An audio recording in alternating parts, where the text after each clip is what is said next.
Awesome. Good evening. Good evening. My name is Dr. Wanda Eugene. I am the director of the Collaboratory for Inclusive Entrepreneurship. I'm part of the UF Innovate Pathways Unit, and we focus on providing support for women and founders of color launching, growing, and sustaining tech-based businesses. And tonight, our pitch is our edit pitch night is part of our 10 and 5 program. Our 10 and 5 program is supported by the EDA Build to Scale grant. This is a collaboration with our partners at FIU Applied Research Center, a Mission to Market program. And you'll learn more about that as we kind of go through. Oops, why is my slides not advancing?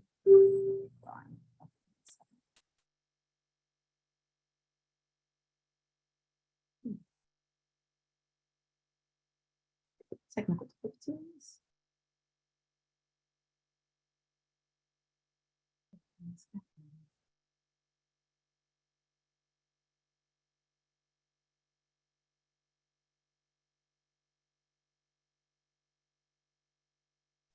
Okay. This wouldn't be possible without our team. For the past 13 weeks, we've had an amazing team that has been working with our entrepreneurs. The program itself was 10 weeks, and then the last 3 weeks has been pitch prep. And so our core team, which includes myself, Dr. Chris Ford, who's also one of our judges tonight, and JB, our program coordinator here at the Collaboratory, Nell, our innovation tech specialist, and Katie White, our online learning coordinator. So we've had the pleasure of watching and growing with these entrepreneurs as they've gone from idea to launch. A lot of them came in with, I kind of have an idea, I'm not sure where to start, or I want to add on these elements, and have definitely grown their ideas to viable businesses. And so it's been really exciting to be on this journey. But the last 3 weeks of the program was done as a partnership with Venture Mentoring Network, Venture Mentoring Team. And Terry Ann and her crew did an amazing job of helping our entrepreneurs prepare for tonight. And we couldn't have done it without them. So I'm excited because I know what has gone into this, and I know what our entrepreneurs have had to overcome to get to this point. But I'm going to slow down on me and move things along. So what I'm going to do before I get into my spiel is in the chat, I'm sharing a program. And in that program, it has an overview of all of our entrepreneurs that are pitching and all of our judges, a brief synopsis of what you hear, and kind of a quick summary of our game plan for this evening. And so you should have that so you can kind of have a guide of how things will go. Now let's get into, all right, so what we're going to do now is we're going to meet some of our judges. So as I mentioned, Dr. J. Chris Ford is our judge, and my collaborator in crime in our 10 and 5 program. Chris Ford is an experienced serial entrepreneur, researcher, expert in building inclusive, innovative ecosystems and programs for intellectual property monetization for federal agencies, universities, corporations, and investors. Currently, Dr. Ford is president of End-to-End Ventures and Golden Technologies, and is a program director for 2 intellectual property monetization programs at Florida International University and the University of Houston. Dr. Ford received his MS, and PhD in mechanical engineering from Georgia Tech, and a BS in mathematics and a dual degree engineering from Morehouse College. While at Georgia Tech, Dr. Ford completed a specialized 2-year technology commercialization entrepreneurship training program called Tiger, Technology Innovation, Generating Economic Results. So that is Dr. Ford. And our other 2 mentors, our next 3 mentors are all coming from the Venture Mentoring Team. Like I said, they've supported our entrepreneurs throughout this endeavor. Next. I didn't realize you're going to take the entire thing and put it in there, Wanda. Well, the short version is in the program. So That's okay. This is why I put the abbreviated version so people can get the synopsis. But I wanted to do my due diligence and talk about how amazing all of the judges are. So please don't read that. Please don't read that. I'm Terry. Hi, guys. Well, yeah, I can let my judges introduce themselves at this stage if that's preferred. So I'll let that, Terry, I'll just let you do a quick synopsis of your background. Yeah, I'm Terry. I've been a tech for a tech and startup kind of guy for my whole career. I started out in computers before floppy disks, so I've been there. I finished up doing mergers and acquisitions work, bought and sold a bunch of technology companies for people like Lucent Technologies, Bell Labs, Siemens AG, and so on and so forth. Now I devote my life to helping people start companies if I can. Thank you, Terry. You're welcome. Okay, next we have Dawn. I'll let you do the same, Dawn. Hello, everyone. I'm Dawn Watts. I am also, of course, with the VMT. My background comes from corporate America, over 20 plus years as an executive in large organizations, a COO, running, global operations for Fortune 500s and international firms. I left corporate America, started my own consulting company, really to be the driving force in helping minority-owned businesses grow their business and scale. And so I'm just happy to be here. So thank you for having me. Thanks, Don. We appreciate you taking time to help us out this evening. And last but not least is Roger. Hi, everybody. I'm Roger. I have started 6 businesses in my career and sold 4 of them. My background is technology and real estate development, as well as just building businesses overall. I've done a variety of different things. I purchased many years ago a country music television network, grew that to 65 million households in the US and sold that in 2016. I've worked in capital raising, and in the later years, I've been working with venture mentoring team, mentoring and helping startups and small businesses grow their business. And I'm happy to be here today.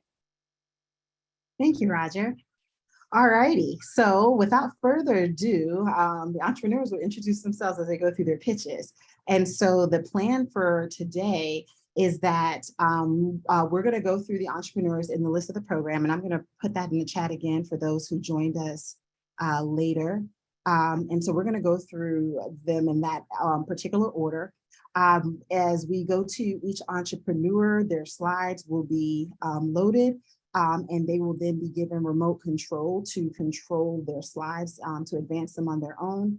Each entrepreneur will be given 5 minutes to give their pitch, after which the judges will be given 3 minutes to ask questions, and then a minute to transition to the next entrepreneur.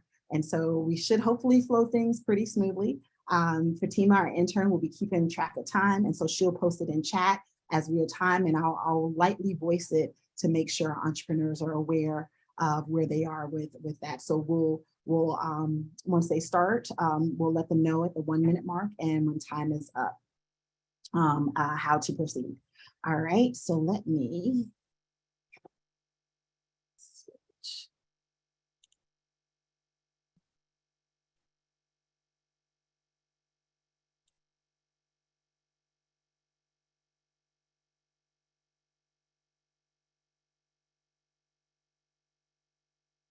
Oh, let's start.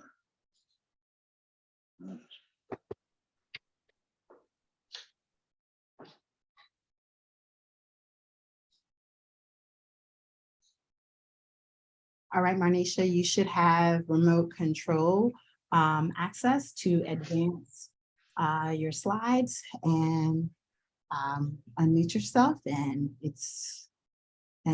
Fatima, are we good? Are we ready on time? Wanda, will Fatima be giving the time warning at like a 1 minute mark? Yes. Okay, great. All right.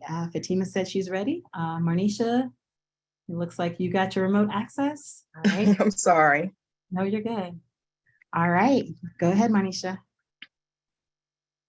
Hi, I'm Marnisha Burney, the operations manager for A+ Touch Cleaning Service, owned by my husband, Nasrin Burney, where we provide grade A cleaning with a smile. I'd first like to introduce you to our A+ Touch All-Stars. Nasrin Burney started cleaning a small church with a congregation of about 50 people about 25 years ago. Little did he know that he would one day have contracts to clean churches, colleges, and corporate offices, which employ 500 to 5,000 people. With a degree in business and risk management, working as an insurance agent, Mr. Burney shows that he cares about people and places. I bring over 27 years of experience from education to the company with a focus on organizational skills, customer service, and team building. We don't do this alone. A+ Touch employs 20 highly competent professionals with over 100 years of experience in the commercial cleaning business. So who are we? A+ Touch is a professional service that provides highly efficient cleaning with accessible and friendly client interactions. So you may ask, anyone can clean, right? This is the mentality of so many cleaning companies. But not only do you need a cleaning service, you need a partner. The problem is twofold. I call it the cause and effect. The cause is that so many cleaning companies treat businesses as a number versus a partnership. They lack good communication, continuity of services, and have a revolving door of staff. The effect is shown in the cleaning. Inconsistent cleaning increases disease transmission. I'm sure that we can all remember the feeling of stopping at a not so clean gas station restroom. Ugh. Your pockets can also be affected because slips, trips, and falls are among the most common workplace accidents. If it's not done right, your insurance may have to pay. The A+ Touch plan addresses these concerns using 3 points. We clean with communication. From the moment we step into your facility to give you a quote throughout the entire contract, we are communicating with you to identify your needs and meet your needs, make sure your needs are met, and seek ways to improve and expand our services to you. We communicate with commitment.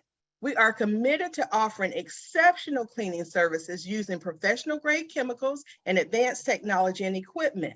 And we clean with care. We take care of your building so you can take care of your customers. Your success in business matters to us, and we're a part of your team. So how do we compare to others? There are several categories that we excel in comparison. Just to highlight 2, staff retention. About 68% of our staff has been with us for the last 3 years. Staff retention means you get to know who takes care of your building. It's not a new person every other week. Accessibility. We're available to you. You can call, text, or email. You not only have the company phone number, you also have my personal phone to call anytime with concerns for your building and emergency situations. Oh my, have we grown. We started the company in 2017 with 1 contract and earned $600 that year. This year, we care for 13 contracts and are on track to earn approximately $275,000. We project that in 3 years, we will earn at least $500,000. In anticipation of this growth, we would like to request $30,000 to assist with staff development, equipment, supplies, and technology. I desire to increase the knowledge of my staff through certifications, invest in more advanced equipment and technology to mainstream our HR practices. In addition, we would love to solicit your mentorship and expertise in HR practice, legal compliance, office management, contract bidding, technology, and project management. You're welcome to contact us via phone or email. You're also welcome to visit our website to learn more about us. Thank you for your attention. Remember, grade A service with a smile. When you smile, we smile. Thank you, Marnisha. Mhm. Questions from our judges? This is Terry. Can you go back and give me the closing slide again? A couple of things that, not so much a question. The credibility of the presentation is good. It's a good presentation. It's clear. It's clean. It doesn't have too many words in the wrong places, and that's good. What it would help a great deal is if you talked more about your customers and listed testimonials from the customers indicating that they're very happy with your work. If they'd let you use their information, such as their logos and some other identifying information about what they do, that would help a great deal as well. I'd also like to see a lot more discussion or projection about your market planning, because if you want to essentially double your revenue over the next couple of years or 3 years, I'd like to see some explanation in that. Okay, so you got a good deck. I'd just like to see a little bit more things going on in terms of establishing proving that that your customers love you and that you know how to get to where you want to go. Okay, thank you. You're welcome. Now you had an ask of $30,000. That's an investment you're looking for? Yes, sir. Can you go back to that slide? So if an investor invests $30,000 into your business, what would they expect to get in return for that? Well, as far as the part of the proceeds of profit for the growth of the company itself, the investment itself is into helping the staff and the equipment. So that would improve us as far as our marketability. In other words, it would help us expand our services to others, which would increase revenue, which we could then share in with the profit. Sure. So if your presentation's to an investor to have them invest, one thing to remember is the investor is going to be very self-centered and very greedy.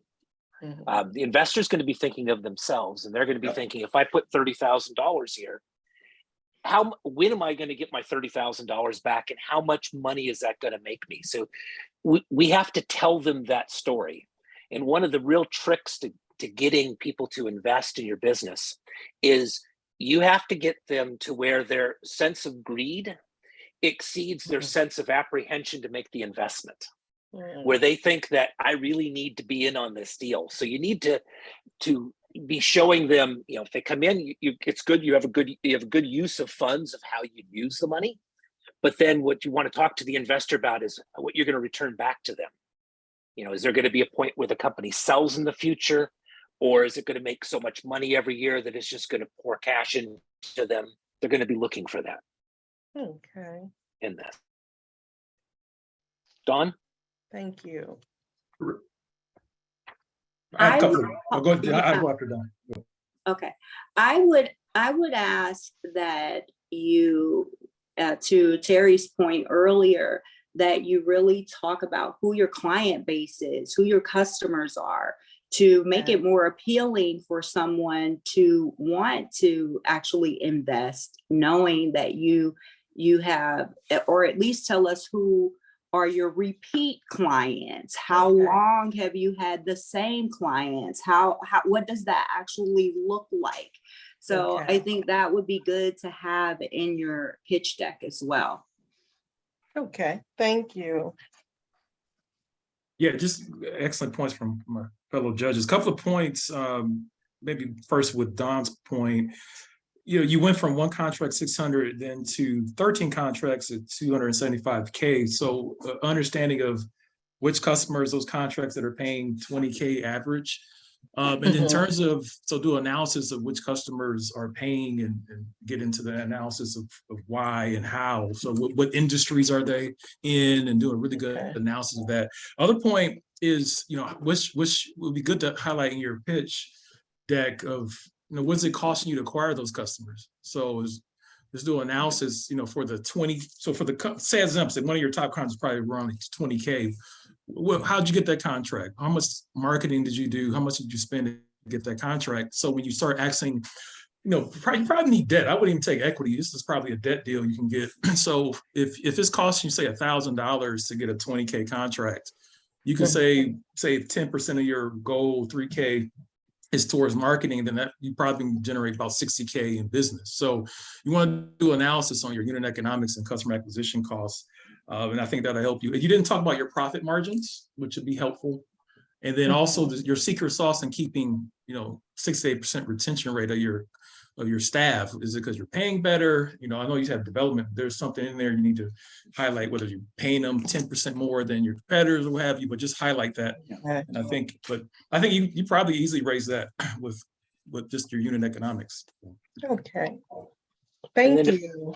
And if I may, I want to just point out a couple more things real quick. One of them is you read your entire presentation. I did.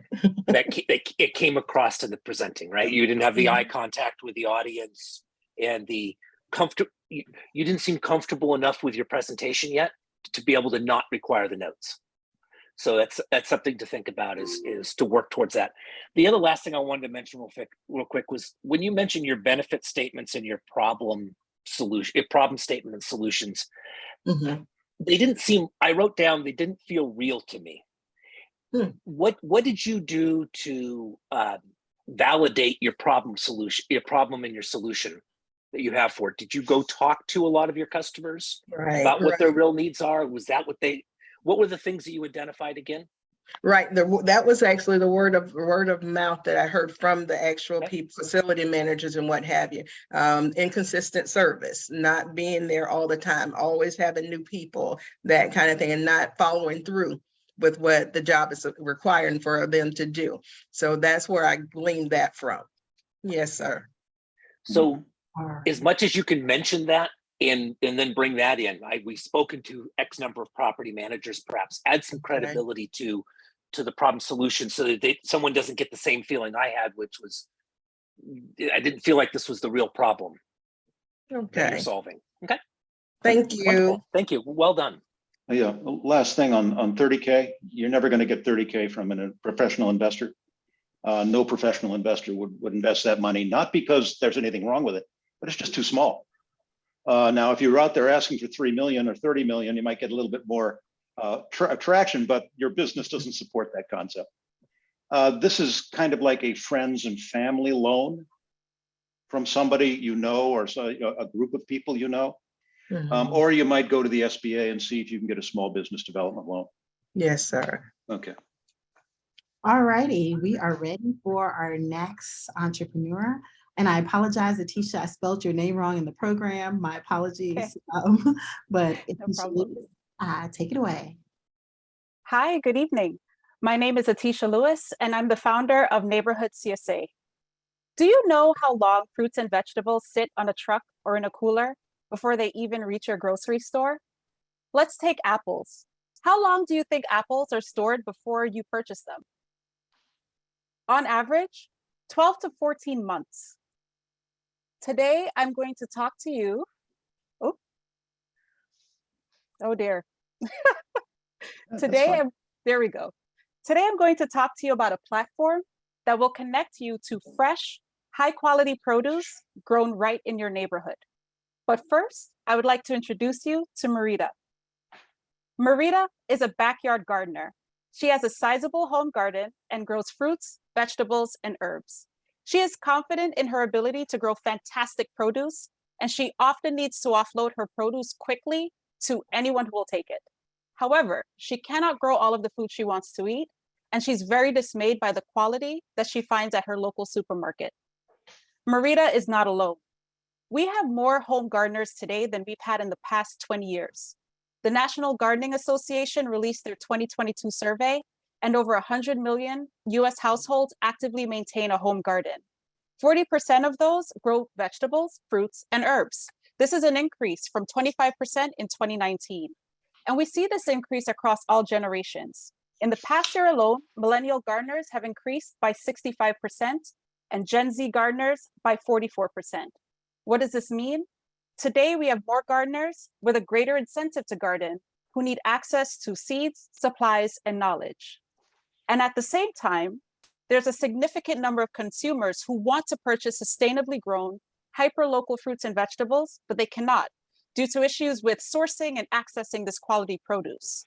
This year's IBIS World US Fruit and Vegetable Industry Report calls out that the most important demand determinants are the quality and availability of fresh fruits and vegetables, not price.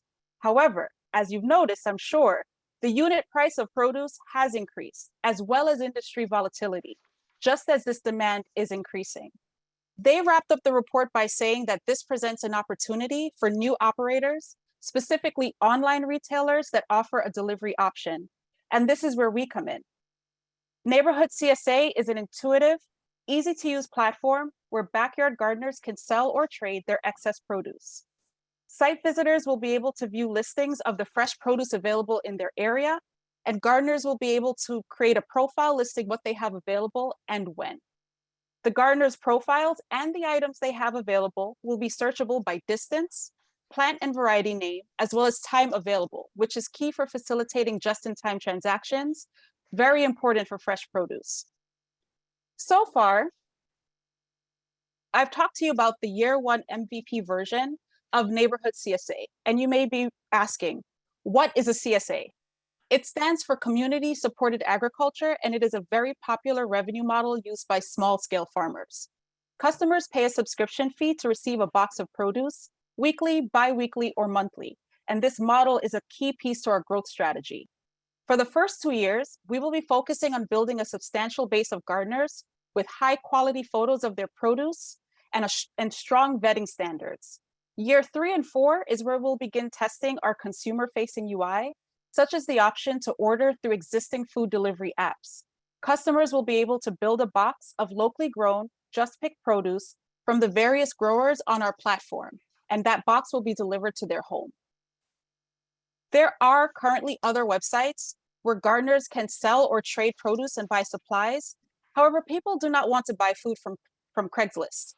We offer not only the tools that enable gardeners to find the customers that they need, but we'll also supply customers with the ability to search for produce grown to their standards. As I mentioned, my name is Atisha, and I'm the founder of Neighborhood CSA.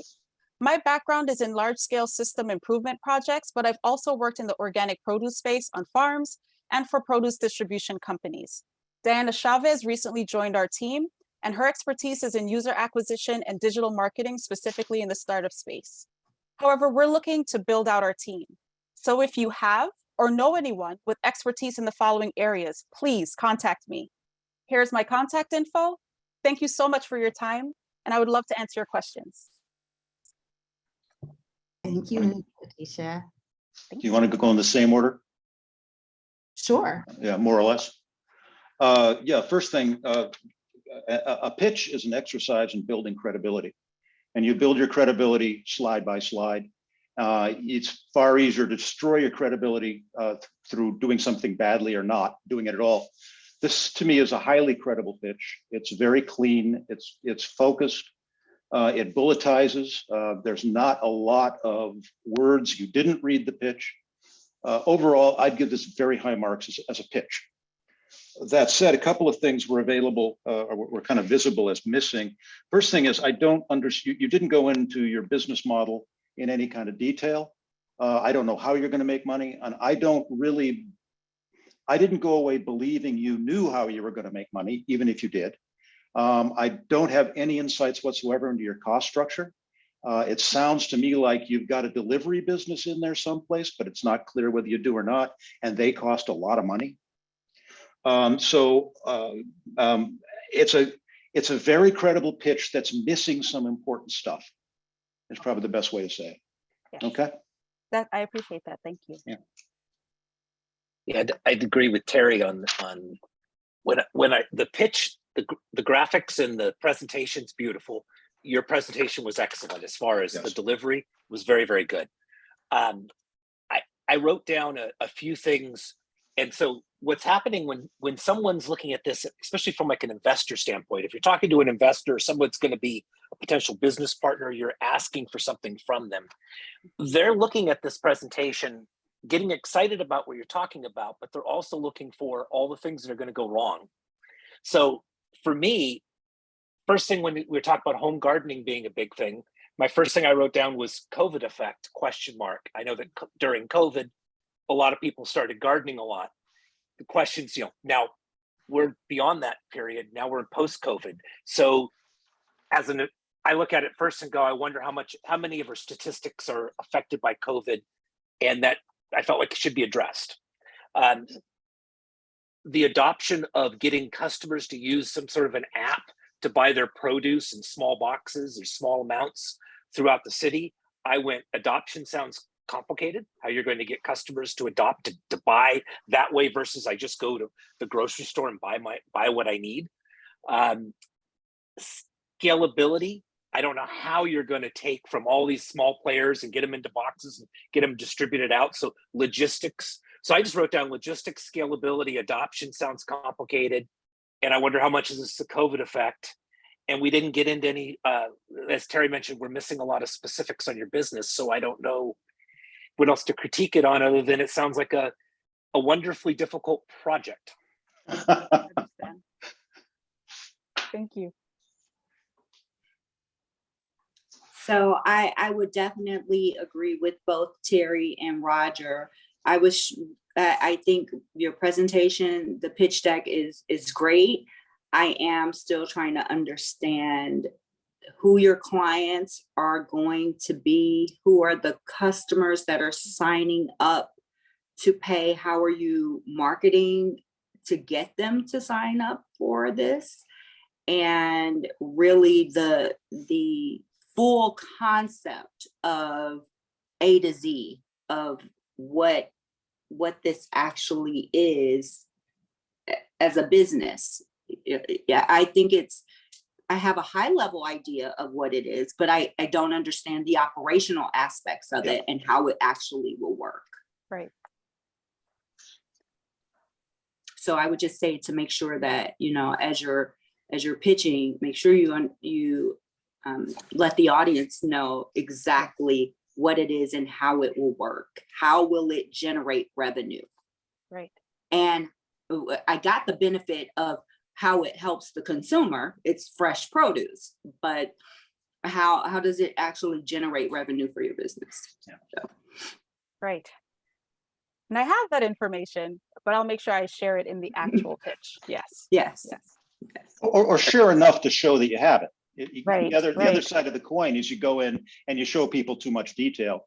Okay. What you're trying to do is have people walk away feeling confident you actually knew all that stuff, even if you didn't show. Right.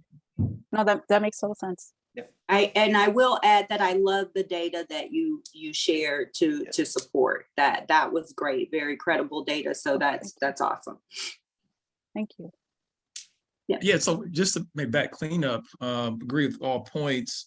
When you're doing a multi-sided market, so you're creating a market, right? So you're trying to create a platform. You want buyers and sellers. It's important you did a great job archetyping at least one part of that multi-sided market. You also need to make sure the other side is also captured in that analysis. And then I saw in your financials you had an estimated revenue on a per user basis. I would love to understand, how did you come up with that number and where is that coming from? And then location. So this seems to be where will be, like, from a geographical standpoint, where would the data tell you? Is it South Florida? Is it California? Where would where would you launch? It will be, if I was focused, where would you launch? So in addition to other points raised by my colleagues. Yes. Orlando area, whole list of metrics as to why that is. But to your point, and I'm hearing the message loud and clear, that needs to be in the pitch. It needs to be front and center. And that way I don't leave the listener with lingering questions. And for scale, to the point of scalability issue raised, if Mhm. you give an archetype of why geographic Orlando is good, then where other geographic Yes. areas? You talked about excess produce. That was a really important phrase that percolated in my ear. Where else, are there excess produce issues? So Right. it'll be helpful. And it's difficult in 5-6 minutes to get all that out. So, but great job. There's a way. There's a way. No, I Yeah. appreciate it. Thank you. Thank you. I'll Another keep working thought, on it. another thought for everybody here when you're doing a pitch. Your goal is not to get money. You will never, ever get money from your pitch, ever. The goal is to get the next meeting. And that means you got to be credible enough and interesting enough for somebody want to sit down over a cup of coffee and learn more about it. That's really all that you're just trying to get to that next step. All right. Thank you so much. Thank you.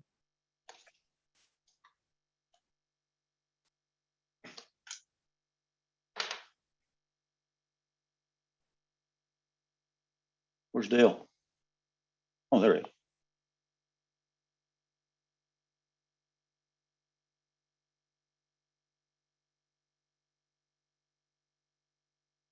Is Dale coming on? Yes, I'm sharing his slides now. Okay.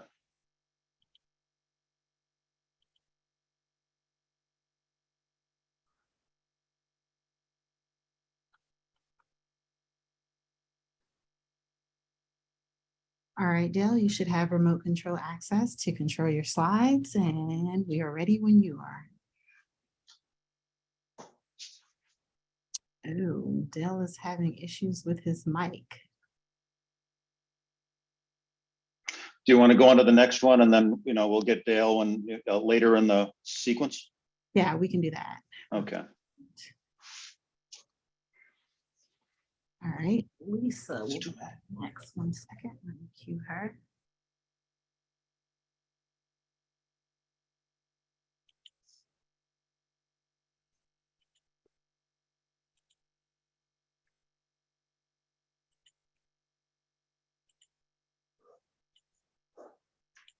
All right, Lisa.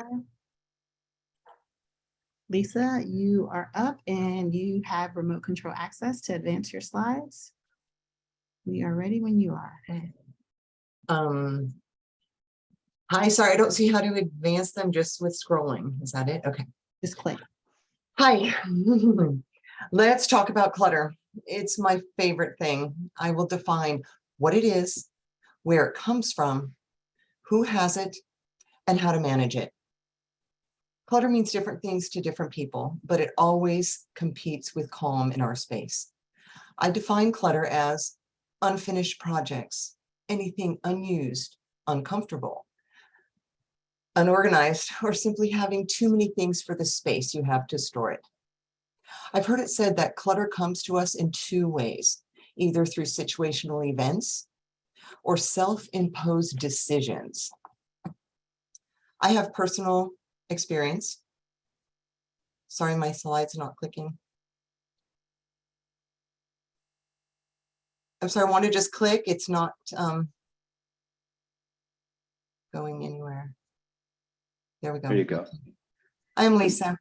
I have firsthand experience with situational clutter. When my daughter Amy was diagnosed with leukemia, my life was turned upside down, in a day. For a month, I wasn't even home. And when I got home, everything was just a hot mess. For the next year, everything was pretty much a mess. The only time I got relief was when that friend would come by and kind of help me out and come with fresh eyes and energy to spare and just get me kind of cleaned up and organized and free up my space and my time. Eventually, I learned how to cope kind of on my own through clutter clearing, organizing, and just fixing things myself. When I learned about feng shui and how it affects all of our items, affect our central nervous system, I was just blown away. It all made sense and I was sold. I've been using it ever since then. Over time, I began to see a pattern of procrastination, specifically to when it comes to doing things around the house with people when they had physical or emotional pain. I kept thinking like, "Ah, what is this?" There was definitely a connection. And after my daughter died, I knew that I had to find a way, that it was my purpose to help people ease this procrastination clutter phenomenon. You know, I needed to become that friend like someone once was for me.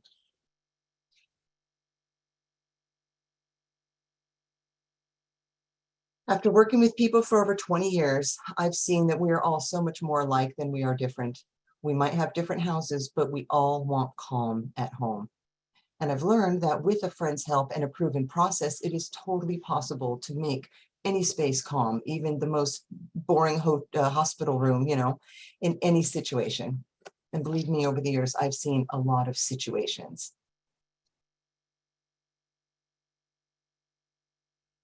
Healthy, see, I keep clicking, I'm sorry, it won't go, there we go. That's good.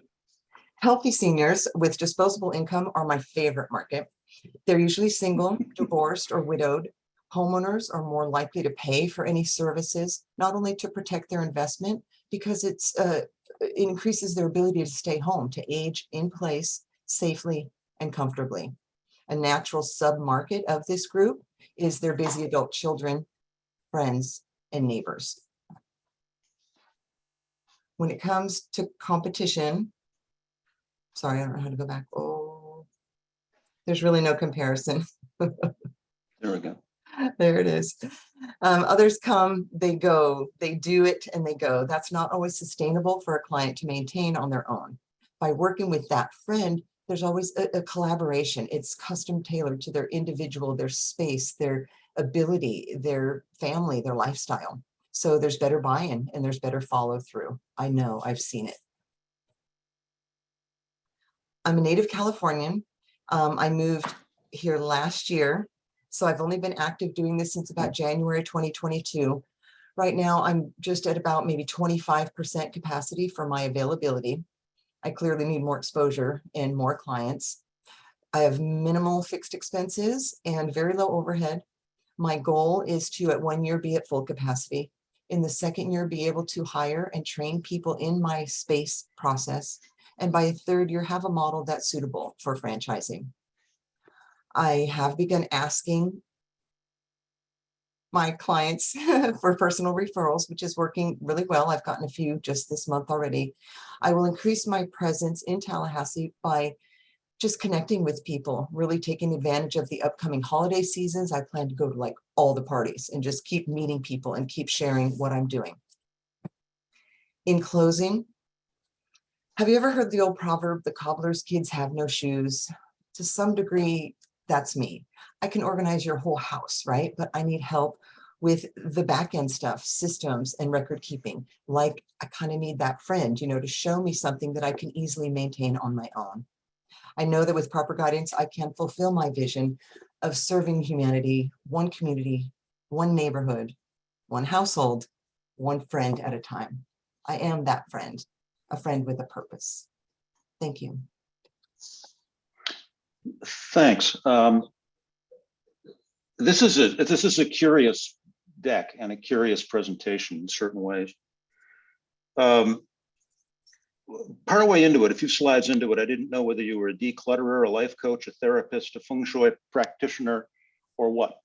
And Turns out all of them. It turns out all of them. them. and while you say I am that friend.com, I really struggled to find out what your specific most important benefit was to people. And that got me a little bit confused. And then I looked at what seems to be a one-person consulting. So let's say you were a life coach. You have a problem in that your 40 hours a week is as much as you got to sell. And so you get a one-person business and you can never scale it with a one-person business. So the problems are it lacks focus. You need a model, a financial model, a much better definition of your financial model. And you need to say how you're going to scale this thing. That's my three reactions.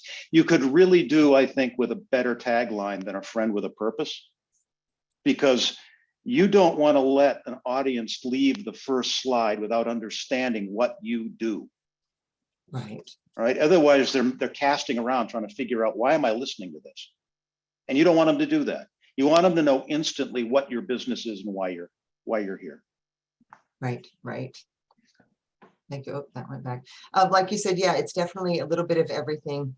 Don't position yourself that way, because a little bit of everything becomes a lot of nothing. Right. Advertise yourself for the thing that you're good at and you can make the most money at. Thank you. Yeah.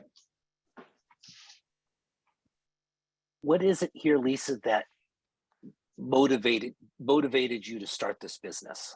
What's your why on why you're doing this? Seeing it around me, knowing firsthand how sometimes when a friend comes over to help you, you get stuff done. It's motivating. And I just feel there's a pull to it, a purpose behind it, that I'm good at it. I mean, I can come in with fresh eyes and see things that people can't see. And I've just gotten such good feedback that I keep doing it. And I moved here to Tallahassee, and it just kind of all fell into place to do this full time. But Terry's absolutely right. I'm exchanging hours for dollars. And scalable piece is working with higher end clients, getting a membership model together, and ideally franchising for other people who want to do this kind of work. As a single mother, I'm limited in my time. So I want a business that is going to allow me flexibility of time. Well, that's probably the biggest message for everyone here. When starting a business, keep in mind that starting a business can be fun and exciting. There's a point where you get what you wished for and you get what you work for, and you actually get the business that you started. And then a lot of people, they kind of say, wow, I didn't realize it was going to be like this, or I didn't realize building the business for my life to be like this. And they end up being unhappy with what they built. So that's one thing to think about here is that, are you looking to build a business for you're selling yourself out 30, 40 hours a week, 50 hours a week? Or is this a business you're looking to scale? And then, as Terry mentioned, the biggest thing there is, it's wonderful that you do it all. You're going to have to be good at one or two things, because people don't quite understand. I'm going to welcome this person into my home who does it all. Yeah. People tend to go, I'm looking to solve this one problem right now. And then later, after they build a relationship with you, oh, it's wonderful that you can do these other things. Yeah. But right now, I don't know how much you'd cost, why I would pay for it, and such. Right? I get the benefit of what you're doing and the need for it. Really think about what the business is you're trying to build. Thank you. I would definitely agree to exactly the previous judge's points. I'm struggling, I guess, trying to understand who your clients are. Are they all referrals? Are they all friends?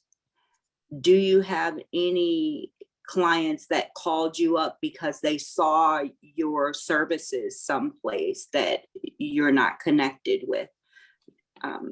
My other question would be, we're still in COVID, and how are you able to make anyone comfortable, let alone seniors comfortable, to just come into your home and provide these services? How does that actually work? I've not had anyone question that in the beginning, back during COVID, when I was doing it kind of even as a sideline. Masks, I mean, I would just be wearing masks, for the people who wanted it. For those who don't, I wasn't doing it so much during COVID. I was still at my job on the phone. So now, though, since moving to Tallahassee, no one's really questioned that. Okay. And may I ask you, Dawn, or to answer your question of, I'm getting people off referrals through some social media, definitely some personal referrals. And then when I moved here, I had some people, my daughter's been here for about 10 years. So some of her friends came in as referrals and have become clients. Yeah, I think that this seems more of a passion for you than a business. something that you enjoy doing, I'm not sure how you're going to grow and scale this business.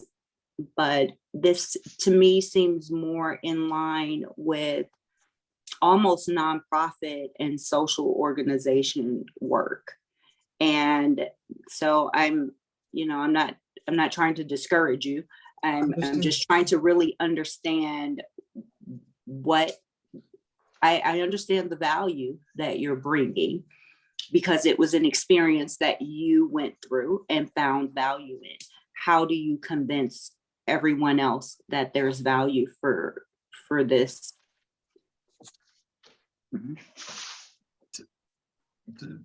Is that a legitimate question? Like, how do I convince people? The ones who are coming to me are, I guess it's just through the referral. They're hearing the value that their referral person, their friend got. Yeah, so let me, because I know we got to jump to the next, the next. Important to point out, I disagree with your answer of why you're doing this. I believe it's from the trauma of losing a daughter. And I think, to be blunt, leaning into that is where the business will come from. So that chart you had of all the different services can be wound up into a business model where you have all service providers. And then you have IP, that acronym SPACE.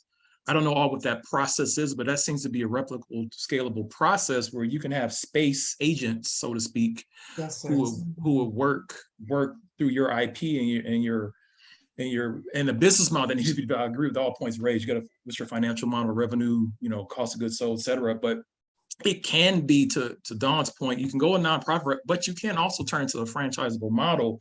But you really need to figure out what's the scalability points in terms of, right, you can learn, perfect the space model, but then from a branding standpoint, I was thinking clutter care, clutter busters, things like that. But you have some pieces there that can be converted into a scalable business. The other piece is, I thought your distribution potential channels were interesting. Real estate, your profession, you had estate planners. I'll give a personal example. I lost my father almost 2 years ago, and just watching my mother have to declutter, go through, how do you deal with that?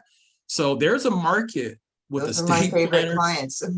Yeah, my mother is probably could be a client. So I'm just saying there is a market there that could be scalable, that could wrap around those services. And then the real estate professionals, in Florida, we're in the retirement capital of the country. All these 55 plus communities, there could be strategies. There's another model related to assisted living facilities model. So anyway, I think there's something there. Lean into your empath ability, could have a scalable business. So. Thank you. Looks like Dale wants to step up. You ready, Dale? Still got a bad mic? You're muted, Dale. Dale? Yes, sir. Can you hear me? There you go. You can now. Okay. Are you ready? You ready to go? Yes, sir. Let me. I'm trying to turn on my camera. It's not allowing me for some reason. Don't kill yourself. To get the video, it's mostly what you're going to be talking to anyway. Not a problem. All right. So I can just go ahead and get started then. Go to it. Sure. Greetings and humble salutations, everyone. I am Dale Dollar. I want to start this off with a quick question, everyone. How many of you know that we all have something in common? That one thing that we have in common is that we all have a story to tell, each and every one of us. A problem for new authors is enlisting skills from illustrators.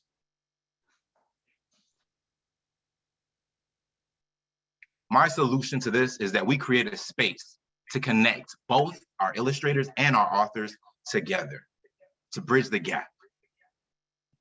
This new way of thinking based, okay, hold on, you guys, give me a second.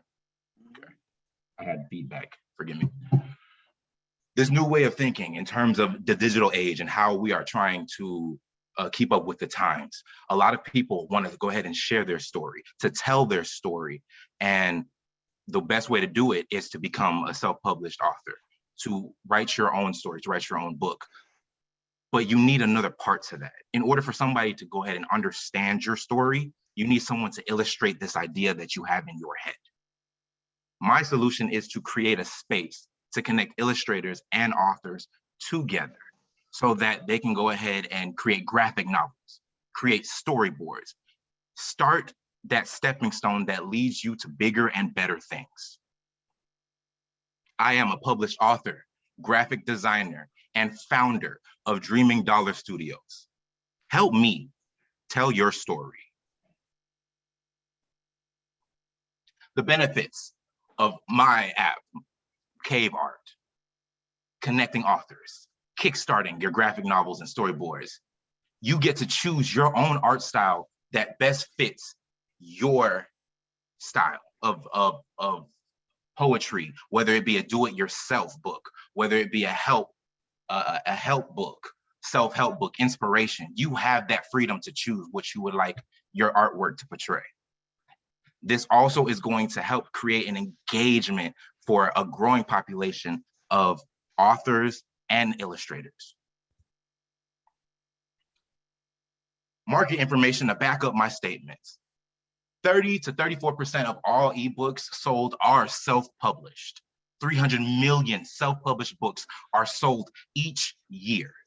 1.25 billion worth of self-published books are sold each year as well. This growth is not new. It's been starting since 2013, and it has been steadily rising, as you can see in the graph from the source of Boker. Statistics for artists and illustrators. 2.5 million workers are artists. And this is based off of the Bureau of Labor Statistics. This number is going to continue to grow.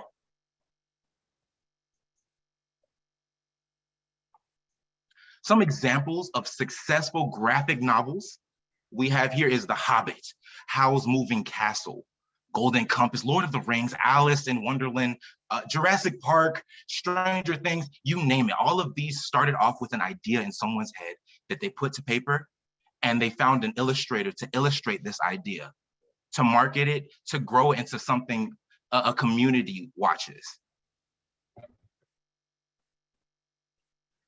Traction. I went ahead and joined 10 and 5, a program that has allowed me to foster this idea and to allow it to grow and take it to new heights. I've applied for my LLC for my Dreaming Dollar Studios. I conducted extensive interviews and created a wireframe prototype. My business plan. You don't have to wait. We can find you an illustrator today. That is my business motto. My income projection. I will have this program based off of tiers. We'll have tier 1, the basics, gives you a portfolio access. You get to go ahead and host your body of work on my site, as well as it's giving you free range to hold it. Tier 2 will unlock a 5 monthly guest pass invitation to your page, $50 per year. This tier allows anyone who is a graphic designer who wants to showcase their work to the outside world. This gives them an opportunity to do so by jumping in the tier. Tier 3, all features are unlimited, and this is for $100 per year. My cost projection is $150,000. This $150,000 will serve to help get servers and storage, hiring experienced personnel, go ahead and have moderators to make sure that the site is user-friendly, licensing and copywriting, and also to develop a key feature, which is an augmented reality feature. Some of my competitors that I have, we have Patreon, Fiverr, LinkedIn, Craigslist. These are just a few to name off. Fiverr we're in the same realm, but not really. Fiverr has increased their productivity within the first year for about 50%. I know that I can go ahead and beat that because I know that there's a need for this product. The market will continue to grow because of the age of technology we currently live in. You don't have to wait. We can find you an illustrator today. Thank you. Thank you, Dale. a couple challenges here. On the good news side, your market analysis was credible. You got some numbers in there that imply that there's a market out there for you. But it was halfway through before it began to focus that you were trying to build an app. So I didn't really, for half of the presentation, I wasn't sure what your business was. And therefore, since I didn't know what your business was, I didn't really know how to get a mental picture of where it should be. So advice for you and everybody else, don't let your audience leave that first slide without knowing what you're building and what you're trying to, what your business is about. Okay, that's important. Get people understanding what you're there for. Another thing that jumped out is you listed a bunch of competitors who are huge and very successful. And so the question comes in terms of credibility. Why do you think you can beat them? For example, I'll leave it at that. It's a pretty presentation, but I think you need a lot more focus on what your business is, what you're making, and how you're going to create a real business model out of it. Thank you. Good presentation. What you mentioned that there's a need for this service out there, and it's a big need for it. So you must be doing this for customers already? I am talking to customers. I've held interviews. Can you hear me? Can everyone hear me? Yeah, absolutely. All right, thank you. I've held interviews with some of the authors, and they have been looking for illustrators. They've came to me and actually asked me if I can illustrate them. I can't illustrate everybody's own, but I do have potential customers out there. Okay. Do you have any idea what's the transaction size, and who is the author going to pay the illustrator, and how's the business transaction going to work? So between them, what it is, this app is supposed to bridge the gap to bring those two together. But I am pretty much taking a proceeds of pretty much being a matchmaker. And so with them, art is subjective, and it's really hard to put a price on art. It really comes down to the illustrator and how much that author is willing to buy.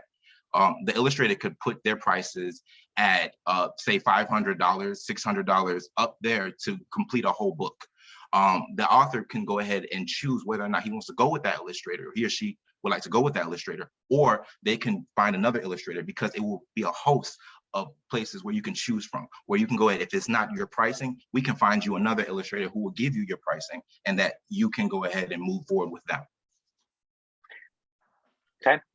So what are your thoughts on how you're going to attract authors to this platform? How are you going to find them? I have joined several author social media, Facebook groups, as well as Instagram, TikTok. I have been doing due diligence and trying to figure out where my audience is, and I found a good plethora of them between those social media sites. And just in the Facebook group alone, we have 30,000. And this is just authors, so I can definitely push forward to that. And this is just one group. There's multiple groups that I am a part of. So have you gone out and spoken to any of these authors about, how many times a year, or how frequently do you do this? How much do you spend? What are you looking for in an illustrator? Have you gotten that feedback from a lot of authors, or how much research have you done? I've gotten the feedback from in terms of illustration, whether or not they were seeking this service. That is what I focused on, and whether or not how much they will be willing to pay for this service. Okay, great. Dawn. I think that I agree with everyone. Your presentation looks really nice. I also would agree with Terry's point that at the beginning, your intro should include exactly what your business is. If it's an app, try to have a photo of, or a mock-up or something that draws the attention, so that I understand exactly what you're about to talk about. So I think in the beginning, you kind of struggled with your pitch in explaining exactly what your services are. So it would be good to, have that right at the top of the presentation. I also am, I guess, needing you to, it would be good to have a summary of your value proposition. like just a quick summary. And I think that would really help, you know, get you through the pitch a little faster with more of an audience understanding.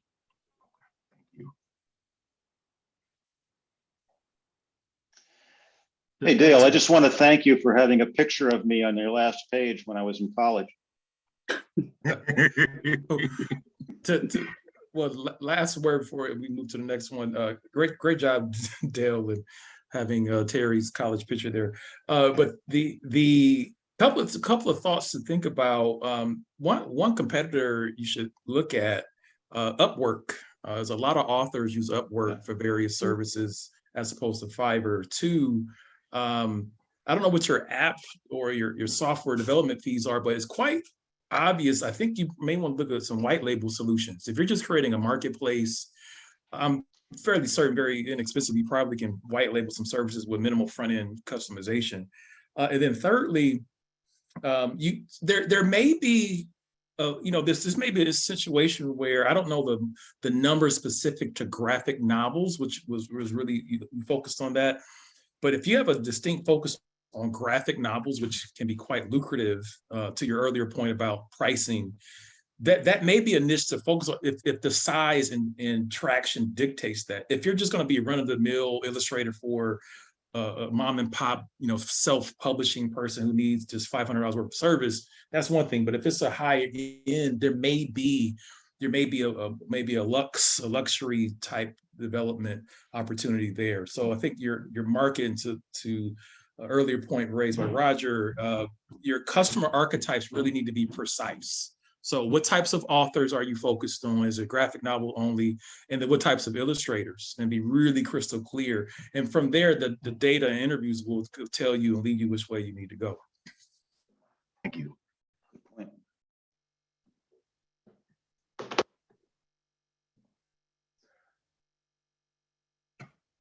Okay, thanks, Dale.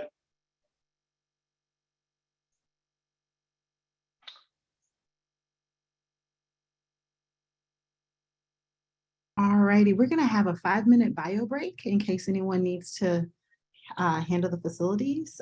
So it is currently 7:40, and if everyone can reconvene at 7:45, the latest is, just wanna make sure I'm respectful of everyone's physical needs.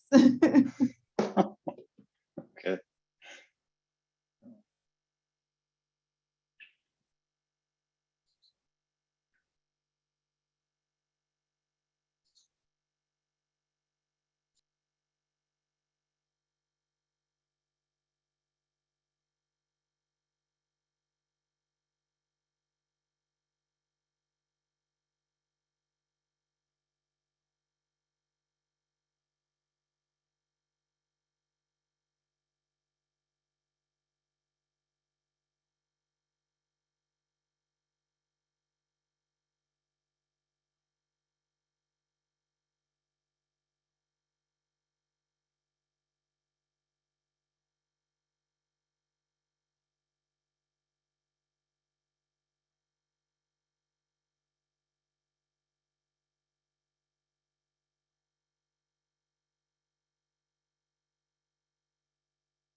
Hey, Dawn.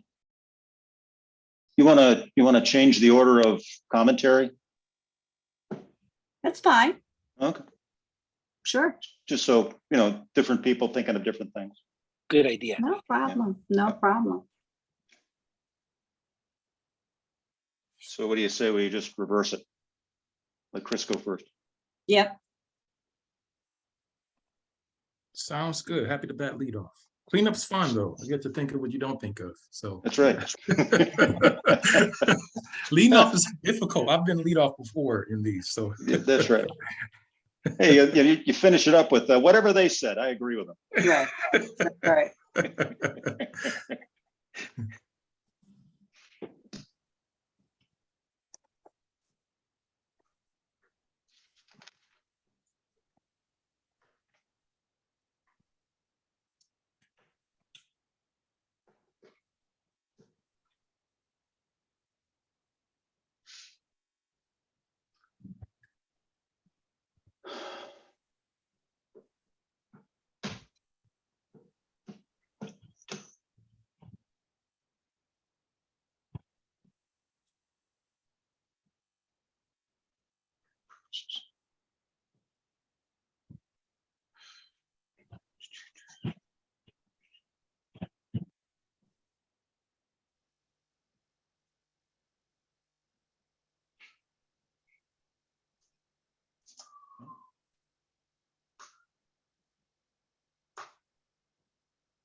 Good evening, everyone. My name is Sylvia Powell. Are we ready to start, Wanda? Yes, we are. I just gave you remote control access. Please test it out and make sure you can control your slides.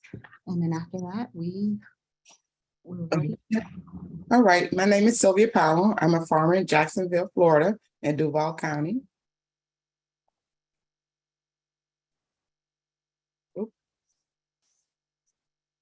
Okay, let me go back. Sorry. Okay, my introduction is urban farmers are facing an economic crisis. For years, farmers in Jacksonville, Florida, and around the country, we're in a crisis of actually having definitely community support and actually fulfilling the needs of insecure communities who actually they need food. We all need food. We all need food to survive. The problem is food prices have increased. We have a lack of community and urban farms to provide low-cost commodities in these particular areas. Since December of 2021, food costs, if you can see here in the graph, vegetable prices, they went up 7.8%. Success Garden is an online network platforms that connects communities, support organizations. We're going to urban farmers, and sorry guys, and we're gonna also connect with community gardens. This platform will connect organizations that are trying to educate these populations within these food insecurity areas with healthy activities. And what we are hoping to do is actually connect them with actually starting to grow in their own areas to combat food insecurity. I'm a fourth generation urban farmer. I'm born and raised in South Florida. I've worked in the community for over 16 years with Jack's Parks, Community and School, Boys and Girls Club, Northeast Florida Community Action Agency, doing after school programs with agriculture related activities. It's time to elevate to the next level. The advantage versus the competitions. Our competition right now is like vocational schools. We would say schools like Concord Career, Florida Career College, First Coast College. This is our competition. What sets us different from the size, we're trying to have the urban farmers that are USDA farmers and leverage them to create a for-profit revenue model to pay for experience aligned with food, gardening, and healthy activities. And our goal is for long-term initiatives to support the farmers, support community gardens, support urban farmers as well, to try to combat the problem of food insecurity within our own neighborhoods. Currently, right now, we have 366 farms in Duval County, but we have a food insecurity population of 47,000 people. So with that, we need more farms, we need more urban farms, we need more community gardens in order to combat that insecure population. What I'm offering is a subscription-based platform. And what this platform does, it has for the members to actually sign up for a membership. They're able to connect with USDA farmers, urban farmers, or community organizations, also and to align their activities. So when I say align their activities, what we're trying to do is if they have a basis where they want to start gardens, they want to have long-term gardens, but they need some type of support, this is where this platform will do that for them. It will connect and network them with the people with the knowledge and the hands-on skills to actually help them create their projects for longevity, not just for a short-term initiative. Now, with this platform, also what we do is create a storyboard. So if it's a 10-week program, each week within that program, they're going to be storytelling every week based on what they did in those particular activities. Okay, my projection revenue model for the first year, we're trying to have at least 500 members. This is based on 250 organizations, 250 urban farmers, community farmers, or community gardens. So our gross profit that year, we're hoping to have is going to be $89,000. What I'm looking for is a mentor in early stage development and technology startups with marketplace and UI domains in e-commerce. And if you guys would like free seeds, please email us. Thank you. All right, well, thank you, Sylvia. So wonderful presentation, very aesthetically beautiful. Just some questions or just comments first. I mean, you're solving a really important problem. Everyone's feeling the inflation issues. Everyone's feeling the price increases across, especially with food. A question is, you talk about urban farming as target customers. Why would they use your platform? What's the benefit for them? And then you also mentioned a couple of collaborations or getting access to some other databases related to USDA farmers. So just clarifying the pain points and why they would use your platform. And then you went through numbers that are, I mean, I don't know what the basis of them, but in terms of your projections, but just giving clarity of why validation points of why those particular numbers are valid. So 500 organizations would sign up. Why? What's the adoption strategy? How are you going to build that type of traction, et cetera? But the biggest points, though, is really nailing, what are the pain points and how your platform is serving an underserved need. That's what was missing. I wasn't understanding how, I'm aware of urban farming, but how is your platform really serving an underserved need with urban farming? Okay, so with a lot of urban farmers, and I've worked with farmers for the last 10 to 15 years, and they're all saying the same thing. A lot of farmers are getting out of the business because they cannot no longer compete with the larger commercials, but they have other services that they could add. The knowledge, the experience, they have, I would call them value-added services where they could partner with an organization or they can network with an organization to come out and actually administer their programs on the farm, whether it be summer camps, whether it be vocational rehab. These are, they actually have the setup already. These will save community organizations. This will save them time, dollars, and FTEs. This will save them program time if you already have the infrastructure set up with different farmers or urban farmers, so to speak. Culinary classes that can be held there, and actually giving hands-on to certain organizations that is healthy needs, whether it be mental welfare. This is where we're trying to bridge that gap to create additional income for those farmers so they could focus, not have to worry about finances so much, worry about getting more food in the ground. Thank you. And there's other points, but I'll pass it to my other judges. I guess Dawn. Yes, I think that Sylvia, I love what you're doing. There's definitely, we're all struggling with, inflation. So, I mean, this is great. My question would be, what exactly what Chris stated with your app, it sounds like it's kind of a community network. And so I guess I would make sure that you highlight that early on in your presentation, in your pitch. It seemed kind of, your introduction wasn't the introduction to your business. It was talking about the solution. You introed with the solution, then to the problem, and then to what your business is. And so I just was trying to kind of follow a little along the sequence of what you were actually positioning us for.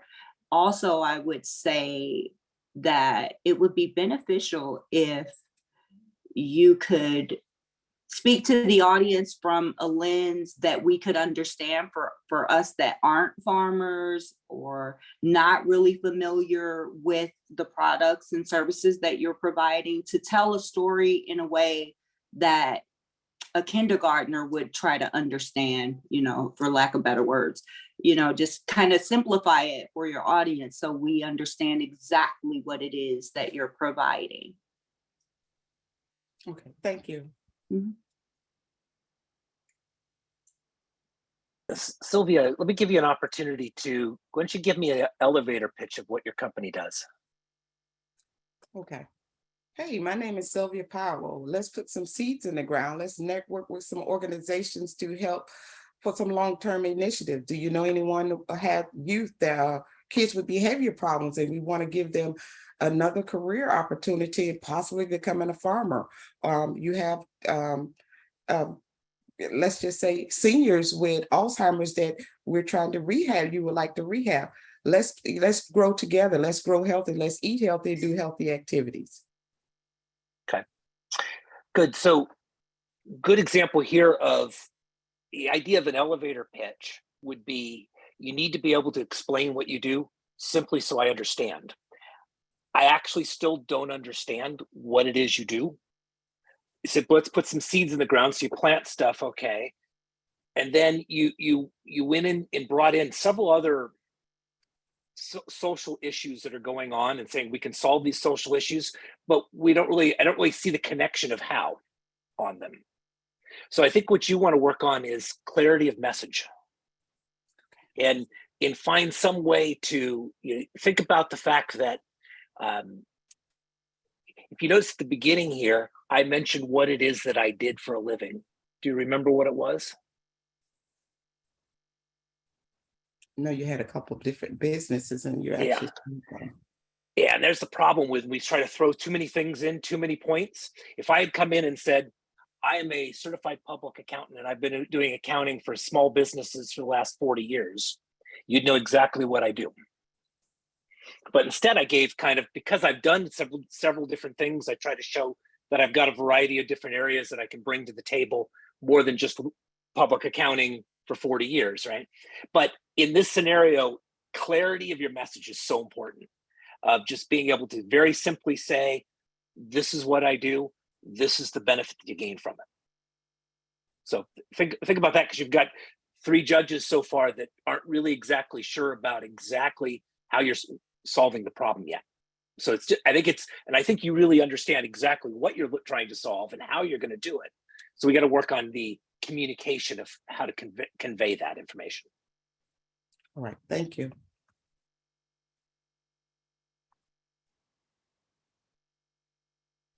Terry, you're muted.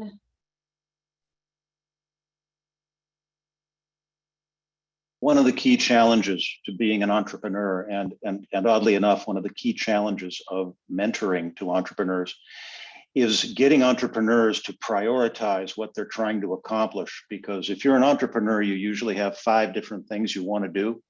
And then when you ask somebody about their business, they throw 5 different things at you. My recommendation to you is look at what you're trying to accomplish and decide on the top 2. Your top 2 short-term goals that you want to achieve and build a business around. Set the other stuff aside for later. As an investor, one of the rules of thumb of an investor is, I want to invest in a company that is doing more than one thing, but I don't want to invest in a company that thinks it can do more than one thing at the same time. You get the drift there? So prioritize what you want to accomplish and build your business concept around that. One thing I have to advise is that I've heard this twice tonight. Building an app is not a business.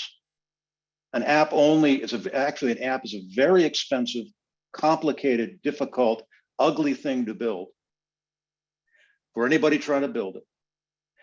And you don't sell apps, you sell what an app does. Okay. So my recommendation for you and for Dale actually is to set aside the concept of building an app. It's a rat hole, as engineers say. It's the kind of thing where you throw money out, you throw money at it, and more money at it, and more money at it, and it doesn't become what you want it to be. Try to build your business in a non-app fashion first and get that whole distraction out of the way. One more thing, just for you and everybody, don't read slides. What is the ideal way to present yourself is as if you're having coffee with somebody. Hey, did I tell you about my business? Well, I'm trying to do X, Y, and Z. And we're making progress in this and that. And it's a friendly kind of thing to do. So don't get lost in a presentation of reading the slides, right?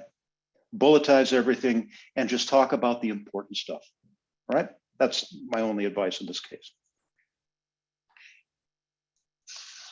Thank you. Yep. All right, next we have Ines.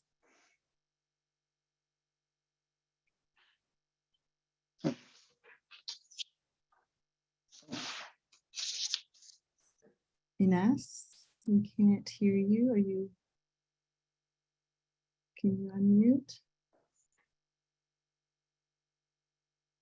No? Okay, we are going to move ahead and come back to Ines. So then we'll go to Audition app while Ines works out her audio challenges.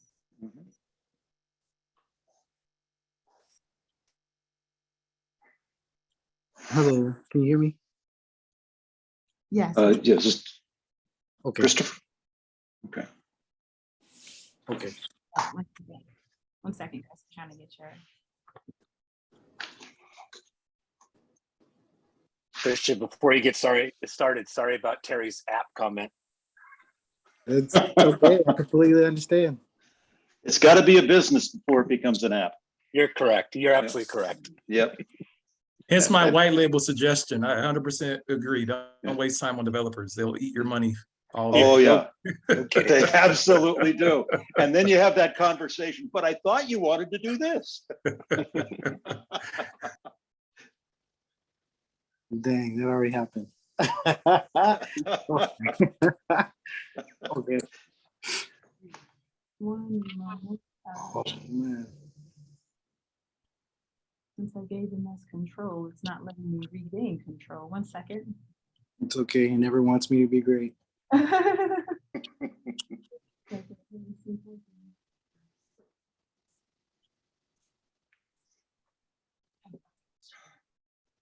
I'm glad to see everyone staying on after you do your presentation and really listening to the others and the comments coming back.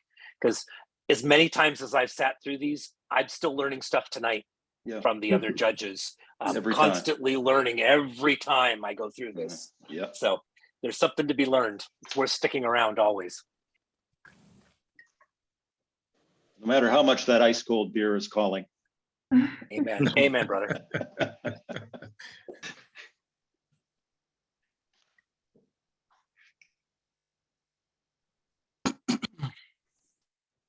Are we hung up, Christopher? No, No, I was the one having some difficulties, but I had to refresh. Yeah. Okay, Chris. There we go. you Okay. are live, and you have remote control. Ready when you are. You should be able to just click on the screen to move your app, your screen. okay. Should I start? Yes. Okay. Hello, I'm Christopher Walker, and I'm here to tell you about Audition App, where we are the headquarters of Timeless Talent. Okay. Oh, let me switch. Oh, okay. Great. Back when I was 17 in high school, I became good friends with a famous music producer. We would hang out all the time, and I always noticed how many artists he would work with on a consistent basis. The artists in our city mostly knew of him through word of mouth, but didn't know how to get in contact with him or his work. He wanted to connect with more people throughout the city and find the right places or the right people to help promote his craft. Our platform, Audition, is exactly what he needed back then. Audition is designed to help artists gain momentum for exposing their talent locally, no matter their following size, and it also assists vendors and event organizers who are looking for talent for their events.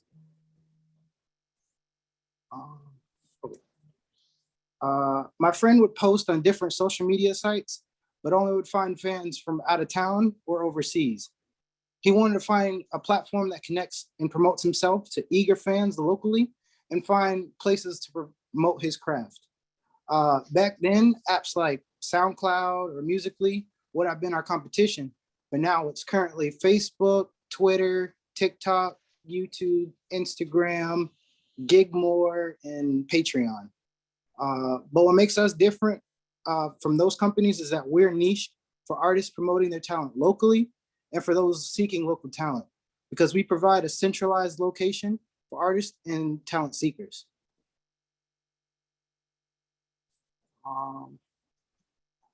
The market size from our platform will consist of artists, advertisers, promoters, vendors, and audience members.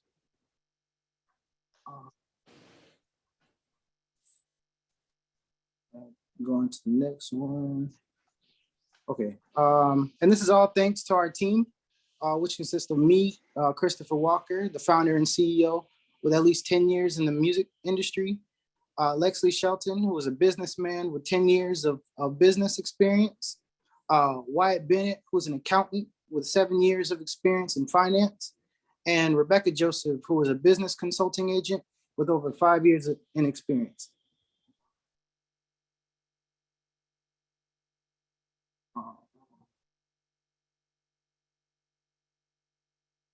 Is that my doing? Yeah. Okay. Our revenue model is based on the amount of subscriptions, marketplace transactions, microtransactions, ticket sales, advertising, and pay-per-view battles, versus battles. And these prices will vary depending on the area that they're being hosted. Next one. As far as key points, I've already paid more than $4,000 of personal money to have the business made. And we were founded this year, 2022 officially. I have interviewed over at least 300 individuals throughout the courses of years and plan to have at least 100 of them on the MVP of fall of 2023 when we plan to launch.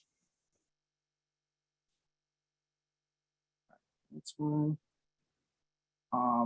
As far as ask dollars, we need about $50,000 for cost to build the app and $10,000 to maintain and promote the app in the business. I'll go to the next one. Okay. The 3-year projection is about 5,000 users every 90 days. 60,000 users using the freemium account, in which 20,000 will be paying members, and this excludes revenue from the advertisers. Our exit strategy is that we plan to sell to the most competent professionals like Google or Facebook, but I'd like to maintain a leadership position if we were to sell it. What I'm looking for in a mentor is someone who can help me create marketplaces, knowledge on both financial and marketing strategies, and legal compliances. And that'll be all. Thank you for your time. And my contact information is down below, was down below. We'll get it later. It seems like they don't need to get in contact with me. Okay, you can put it in the chat, Christopher, and loved your name, Christopher, by the way. Yeah, same as well. And loved the audition. So it's very interesting. I think you definitely tapped into something, but there are a few challenges that need to be addressed. First, be clear on what services you're going to be providing, and who and how you will adopt those customers. I know you want to build an app, but you're trying to create essentially a streamlined service of what it's like to be an up and coming artist and getting exposure across various services. So you're taking an industry that's moving more and more towards digital platforms. So I mean, this is a business you probably, well, this is also a question I had, do you have promoters, vendors, et cetera, who are already in your network who are doing this that you can quickly, piece together that marketplace? Your market size slide was really important. I was looking forward to seeing, I hoped you had a second slide to give numbers, but you had the segments that were fine, but it wasn't clear on each of your different segments what's the spend. And I think that's important. And then I could see a Venn diagram that comes out of that. You say this is the sweet spot of where we're attacking. You could have gave example. I love you mentioned versus how much eyeballs those get and how much value that creates. But you finding a niche is going to be really, really important. You have a great team. I would ask you, I don't know how much they're involved, but make sure if you got a financial guy that do financial things, we help you with your numbers as an example. But I think this is an interesting idea. I think it needs to be refined. And then I think this is a harping point. There are a lot of I'm on this white label horse or heel tonight, nor I'm trying to die on it, but I think that the tech, and to Terry's earlier point, focus on the business and building that marketplace, and then you can start piecing together the tech piece. There are already platforms that you can program to post to different social media platforms. So you may have a I'll call less than 5K tech platform, and you can spend the majority of your money just building out your ecosystem. So I'll stop there and give it some left for the rest of Don and the team. No, Chris, I think you covered everything that we would need to discuss. I agree 100% to the point that you definitely have something here. I think it's a very great concept. I think that you could definitely make it a little more simplified for me as a business before you roll it into an app, so that you can actually test and prove that it's viable. And I heard you say that you did have some information that you were going to be putting into it to actually launch right before you launch. So if you could probably do some type of test on your actual business to prove that this is definitely something that's needed, viable, that people will pay for and want, that would really be good to point out in the slides. Okay. Thank you. Yeah. Chris, nice job on the presentation. You had a very close to complete presentation of covering the various components that should be covered when going through presenting your business. So nice job on that. There are a few things that kind of came to mind here, but I guess one of my first questions for you would be, are you going to start this business? Yes, sir. Me and 3 other people, we're going to be starting this business. Yes, sir. Okay, good. So you're committed to this idea to make it happen now. 100%. I've been working on it for the past 6 years. Yes, sir. 6 years? 6 years? So you could tell that that's a flag for folks. Because the first question would be is, what have you been doing for 6 years? That year number 7 is going to be different. Finances, trying to, it took 6 years to build this team, to make a website, get all this feedback and perfect the niche that I was building. That makes me different from other competitions. I was doing market research within those 6 years. Is that what you put the $4,000 into? Well, it went into talking to people, building my website and mock-ups for apps, previous apps that I wasn't satisfied with. And like you said earlier, like I thought you said you wanted it like this. So a lot of money went into that, and just trying to build the right team. And okay. So if you wouldn't mind, if you go to your market slide. If I can. Oh.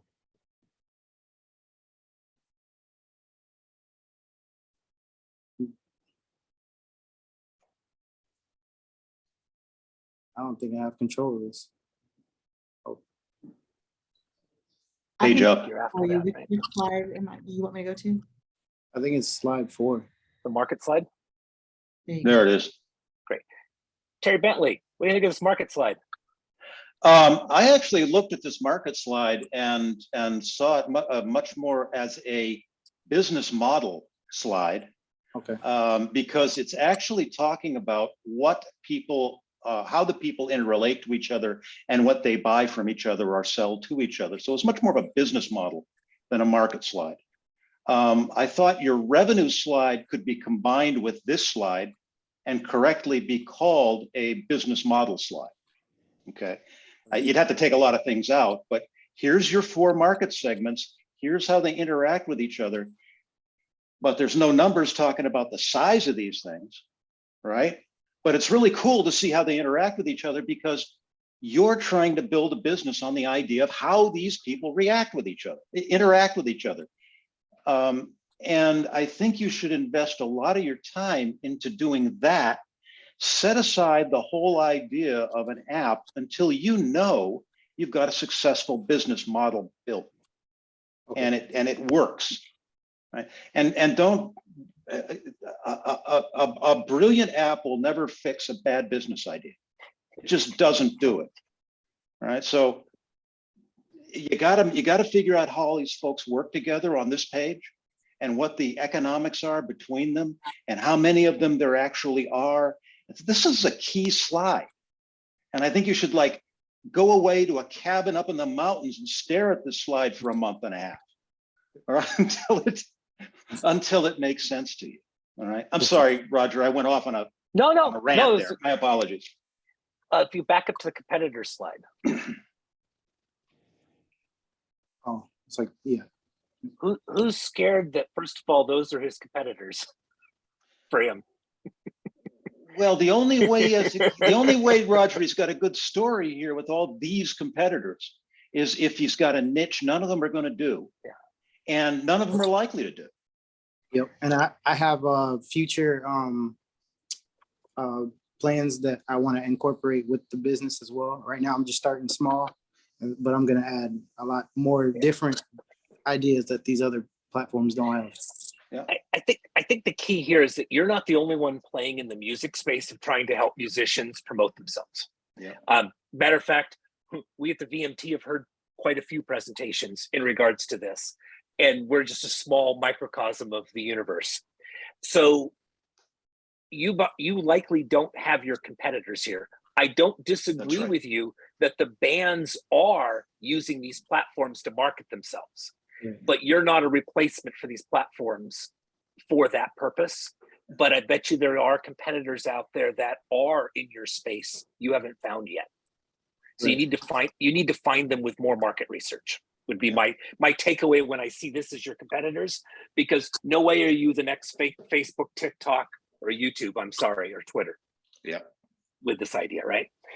The team slide came up. Here's the people. This person has 3 years experience. This person has 10 years experience. This person has 7 years experience, except for I don't know in what.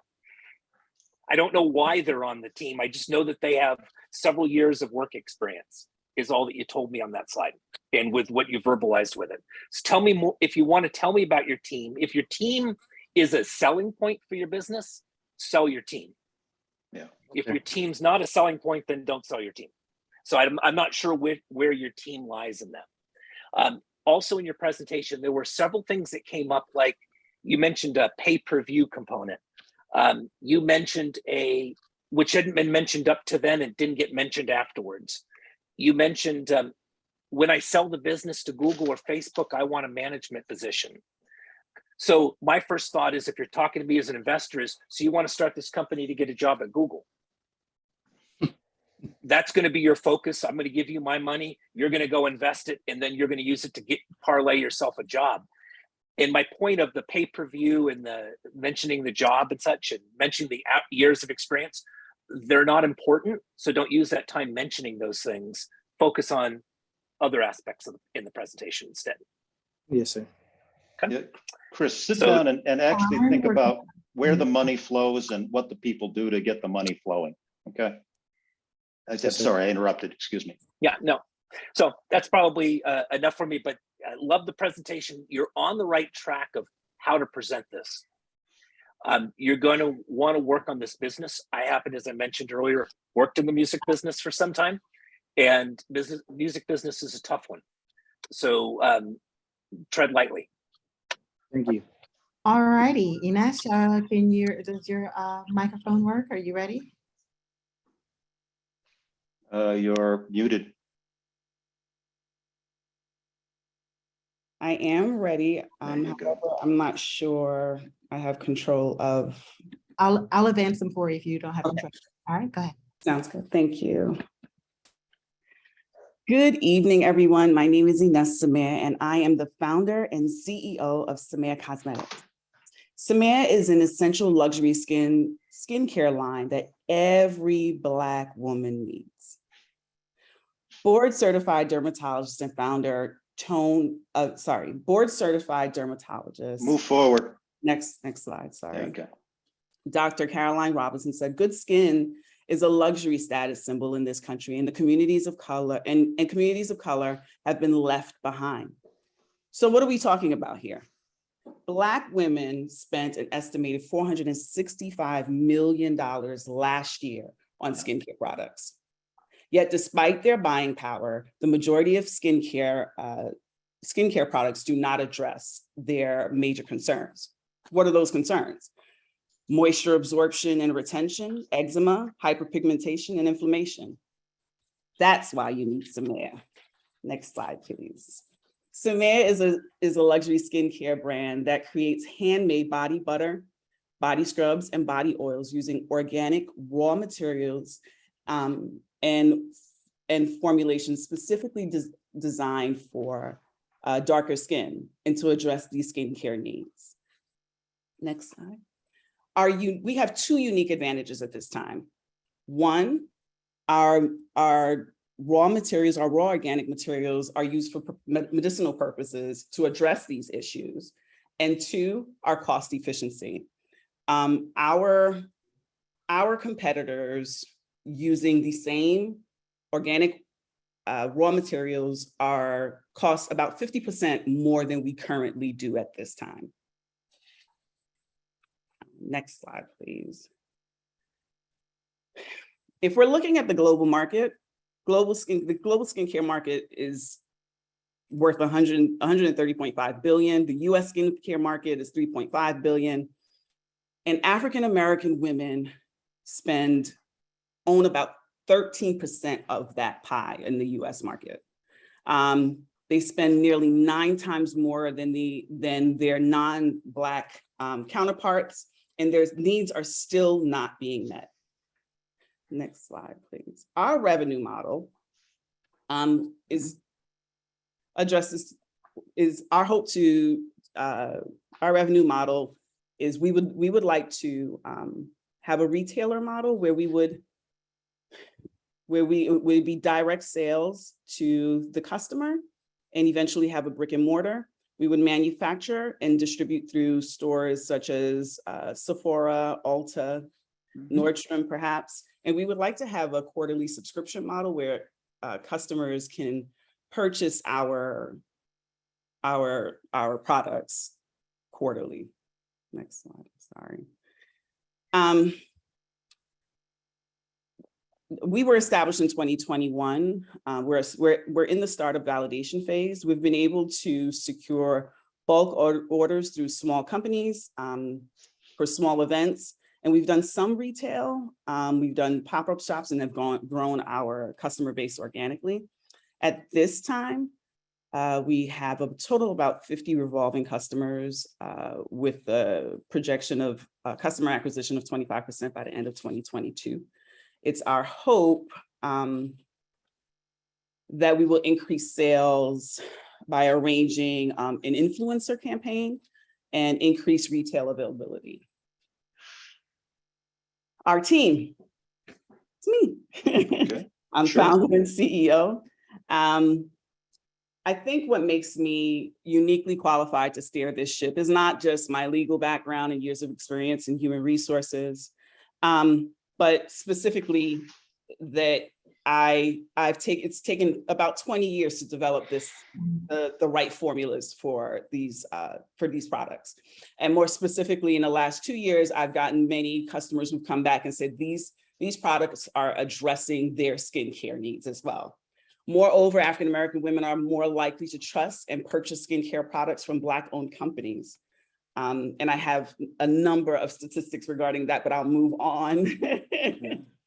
My ask today is for mentorship and seed funding of $300,000 to meet these specific needs. Our 3-year projections, we've been able to make $3,600 up to date for 2022 is our hope that by the end of the year, we'll make $7,000, but with the right mentorship and seed funding, by 2025, we'd be able to make $300,000. Next. Okay. My exit strategy is my hope that I'd be able to sell to a company that has the same values that Samaya has. Next. Okay. And that's. Thank you. All right, so sorry I'm off camera. My twin boys woke up and had to relieve my wife 5 minutes earlier than planned. So, okay. So you may hear some loud 8-month-olds. But anyway, excellent. I thought excellent from just a functional, good pitch. I mean, there are a few holes that I saw, but by and large, I think you're on a good track. One thing, you say you have a need of $300K, really diving into your financials and making sure that resonates with your ask and your projections. And then also, what's your plan to scale? I mean, I know you went through your projections, but you had some initial traction as well stated, and some little bit of retail. But be clear on what's that scale up strategy and then really dive into your financial model. I think that's where kind of some of the weak points are. What I saw while holding 8-month-old babies. Thank you. Okay. Dawn, leave it to you. Sorry about that. I was on mute. Great presentation. And of course, as a Black woman, I'm always interested in products. So it's really good to see it, more organic products for women of color. I do have a question for you. Why is your pricing 50% lower than your competition? So I think starting out, it was a question there. We do have, I want to say about a 12% profit margin in terms of what we're charging. I I can't speak directly as to why. I'm sorry, I apologize. Like, Yeah, no worries. That's why I asked the question, because I want to really understand how you stay competitive in the market with being so 50% less than all of your competition. So I would, give that some thought. Okay. And just for the sake of time, I'll go ahead and pass it over to Roger. Okay, thank you. But thank you. Great presentation. Better than your presentation, you started a business, made a product, and sold some and brought revenue in. That's right. That is the biggest step to getting the business going, is actually going out and doing the business, not just talking about it.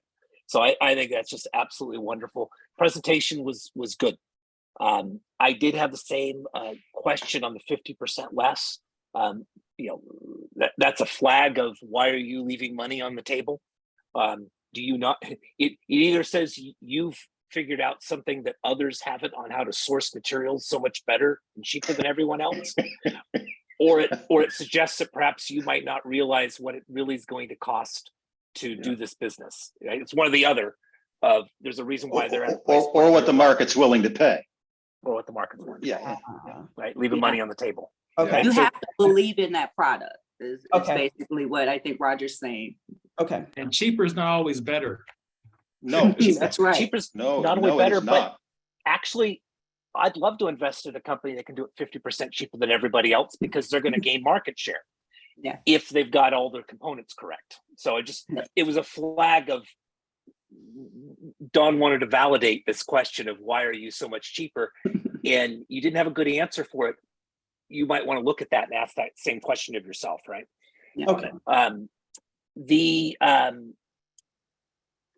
You mentioned about selling on, when you sell, you want to sell to a company that has the same values. Yes. So just note that an investor may not want to necessarily sell on values. They might want to sell on highest paying price. However, what that tells me is values are really important to you. Yeah. And so perhaps you might even look at going back, and if you're that much on your values, perhaps you could look to see how you could strengthen your values throughout your entire presentation and what your company's doing. Because it says something about you to say, I would sell on whether the company that I'm selling to has similar values rather than on price. Okay. So just something, if values are important to you, maybe bring that to front and center for you. Okay. Thank you. But very, very good presentation. The only other thing I could say is that obviously I'm not a consumer of these products. I've heard this pitch many times from others that, oh, nobody's servicing this huge market. And I understand it and I don't understand it, because usually capitalism fixes those problems. And usually if there's a market that's underserved, there tends to be somebody that's servicing it. And I've heard this from many startup entrepreneurs that people are not making products for dark-skinned people. And that very well may be true, but I've heard it a lot, and it's something's disconnected for me there. And so, I'm sorry, I skipped a whole portion of my presentation in the interest of time that explained a lot of it. Okay. And I think what I need to do is perhaps rework my presentation in order to answer that as well. Okay, very good. But I think you're on the right track with something, and just love the fact that you're doing some business. Terry? Yeah, I'll try to be quick. First, having revenue puts you in a different category than people who don't. That takes you from the vast majority of people who are dreaming about their business and to the very small minority of people who are actually doing business. And that is a huge credibility builder for you. The second thing is, an old marketing guy once told me, you price to market. You never price to value, you price to market. If the market wants to pay $100 for your little bottle of skin cream, get $100 for it. If you can, try and get $150 for it on the basis that it's the greatest thing in the world. And the great thing about cosmetics is it's mostly marketing. So with marketing, does a very expensive perfume, is that hugely different than a less expensive one? Not that much, really, but it can sell for twice as much. So it's a lot about the position, the psychology that you establish in your market base. And I know just from a quick impression, do you know Madam C.J. Walker? I'm sure you do. She was the first Black female millionaire in the United States back when $1 million is worth what $100 million is now, right? So it's the kind of business that's great because you can start small and scale it continuously up. And you're not the first person to do it, but good luck to you. I think it's a great idea. Thank you. Thank you, everyone, for your feedback. Oh, one other thing is I didn't see a picture of the product, or did I just miss that? It was there. Okay, thanks. Thank you. All right, Varsha is last but not least of our entrepreneurs to present. Take it away, Varsha. Okay. All right. Good evening, everyone. My name is Varsha, and I'm a pre-medical student at the University of Florida. My company is Hxcard, a mobile application that allows you to have all of your health information in one place.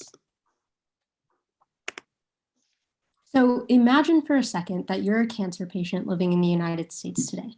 You're currently undergoing chemotherapy, and you have a primary care physician, an oncologist, and a radiologist, all of which are prescribing you 2 or 3 different medications. You have referrals to specialists, you have labs and imaging, and you're responsible for organizing all of that information yourself. Because the fact of the matter is that today's healthcare system does not do it for you. And it's not just one cancer patient. It's 100 million Americans who suffer with at least one chronic condition. The average person shifts between 18 different doctors in their lifetime, and that might be due to a change of insurance or a change of location. But when you move from clinic to clinic, your medical information does not follow you. The effect of this is $200 billion wasted annually on unnecessary medical procedures and medical testing. The solution is to take the power of health information storage and give it back to these chronic patients, to allow them to organize their own health information as they see fit, track the future of their health through appointments and medications, and then share and reference this information whenever they need, at any appointment they need, and send it to any provider they need. This will improve treatment outcomes because it increases the accuracy of self-reporting, what physicians rely on today. So to use our product, you would simply have to download it from the App Store or the Google Play Store. You then would start by inputting your past medical history of your appointments, your physicians, your medications, vaccinations, etc. Then moving forward, you would put in future information, and then you have the ability to reference this information as well as export it to whoever needs it. The market opportunity for Hxcard is large. We can tap into a $38.2 billion mobile health industry, which is projected to grow at 11.8% every year. 45% of Americans are potential customers. In year 1, we hope to capture 0.5% of this. In year 2, 1%, and in year 3, 2%. Now, I currently work in the emergency department as a medical scribe, meaning that I work with electronic health record systems every single day. And I've seen over 100 plus ED encounters where Hxcard could have saved time and improved patient outcomes. Moreover, through the EDIT program, I've conducted over 20 plus empathy interviews to understand the concerns of chronic patients and build an app for them to address these pain points. Our business model would function as a freemium model at first, meaning that you would have a 14-day trial period to try out the app and see if it's a good fit for you. From there, market interviews support that a product pricing of $5 per month would be what people are willing to pay for this organizational tool. Then eventually in the future, when the software develops and it's more advanced with upgrades and add-ons, we could add on to that base price. In terms of competitions, a lot of large hospital systems today have their own patient portals. Now, that's fine if you stay within one hospital system, but most people do not, and they seek care from private practices and other hospital systems, meaning that your health information is scattered. Moreover, some health insurance companies have recently created apps for their clients in order to have a live ledger of their medical history. There's also Smart Hxcard, a new company that uses QR codes to share COVID-19 vaccination status.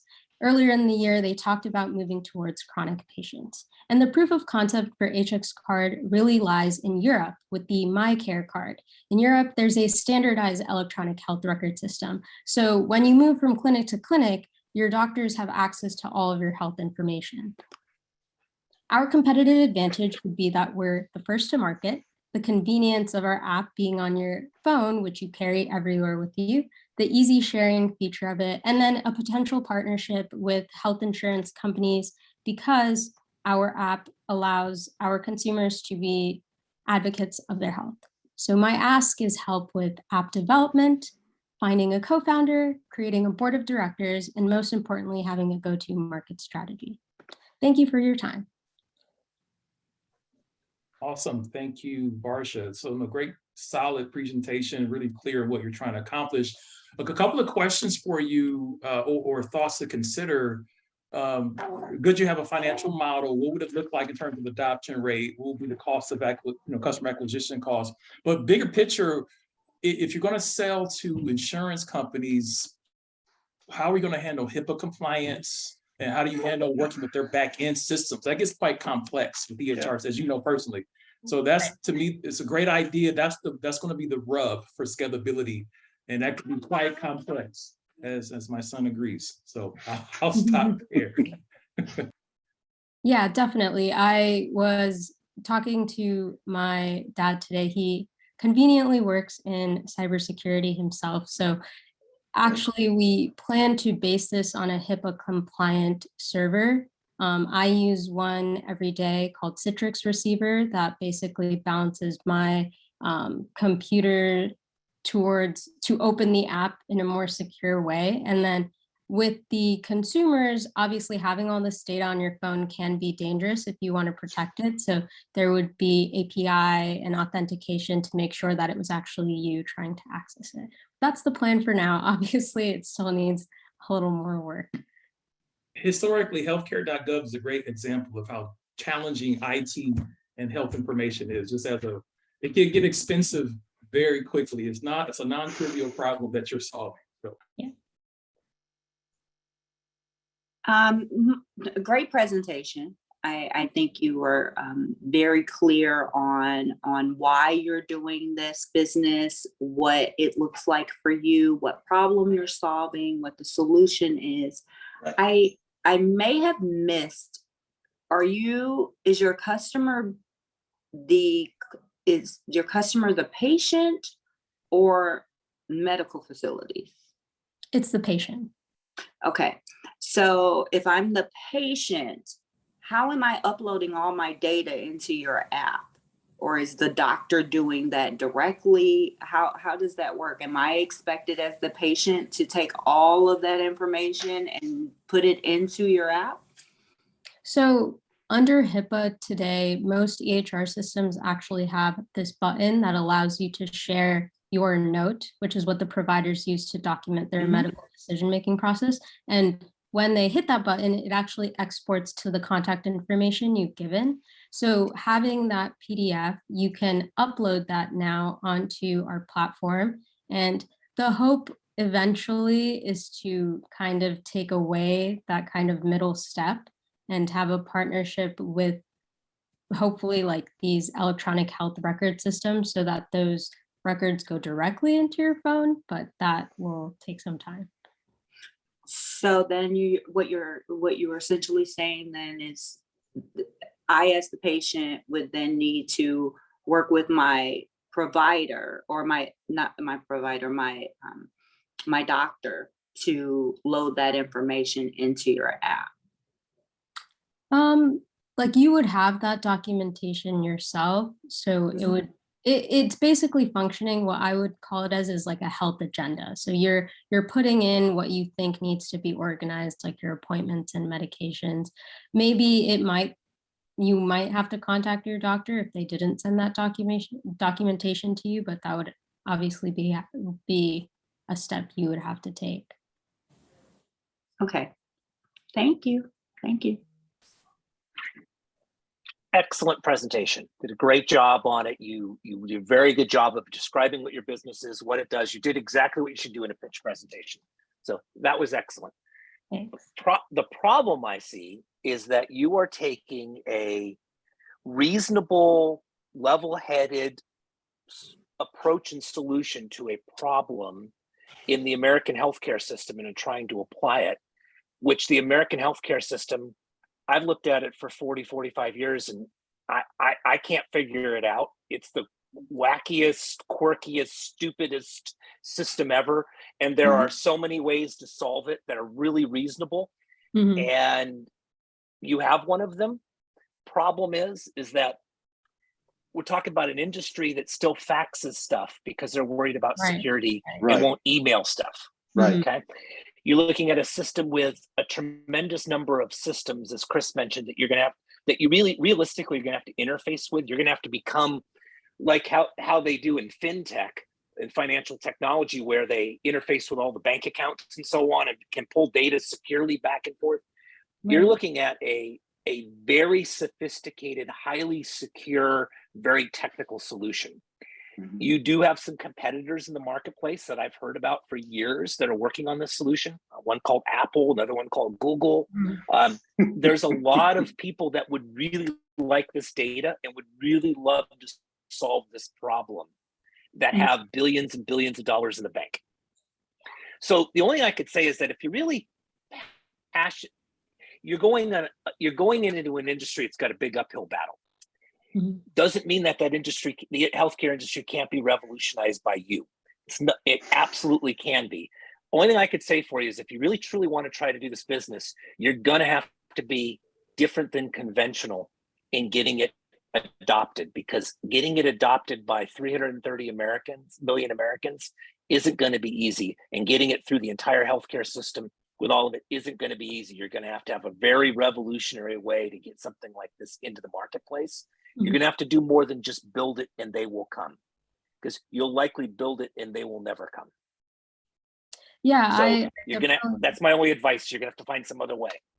Yeah, no, I definitely agree with that. When I first had this idea, I realized in its complexity, it could be really complex, but I have a lot of friends who inspired this idea, who struggle with chronic illness themselves. And what they have on their phone is, like, in their notes app, they have like a list of all of the appointments they've been to and the last time they had a scan. And it's kind of hilarious why they have to do that, even though we're supposed to be the sophisticated healthcare system. So it's really just like baseline. It's an organizational tool. I think, yes, it can be expanded into this kind of like pulling data from EHR systems, but like at a base level, like if I could just accomplish that, that would be great. I hear you. Wait till you get to your 50s and 60s. You know, the keeping track of all this healthcare stuff becomes a full-time position. Trust me. You're solving a real problem. The problem is whether it's going to be possible to solve it.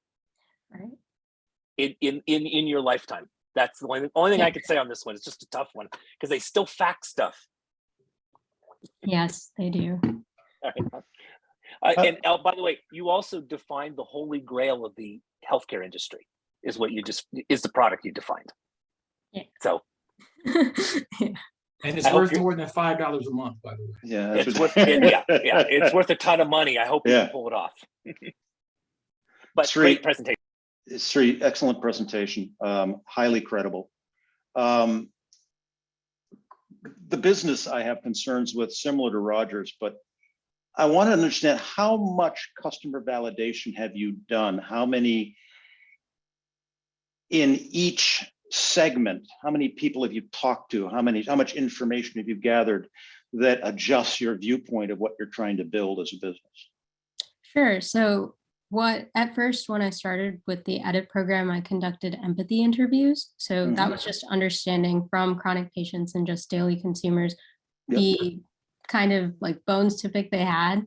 And then from there, so my job as a scribe is I come into the patient's room with the provider, and then I write down why they're there, their history of present illness. And so I see thousands of patients like every single day that rotate through the ED.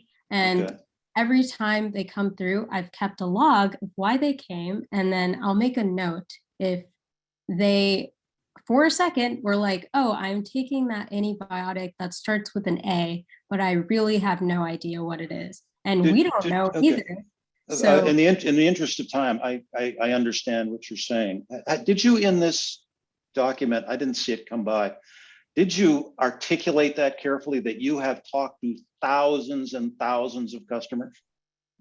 I said, well, I think for the, I had a slide with that, but for I think you deserve a unique slide that says, because of what I do, the equivalent, because of what I do, I've talked to thousands of customers and have had to distill the information that they've given me, and this addresses certain of their needs.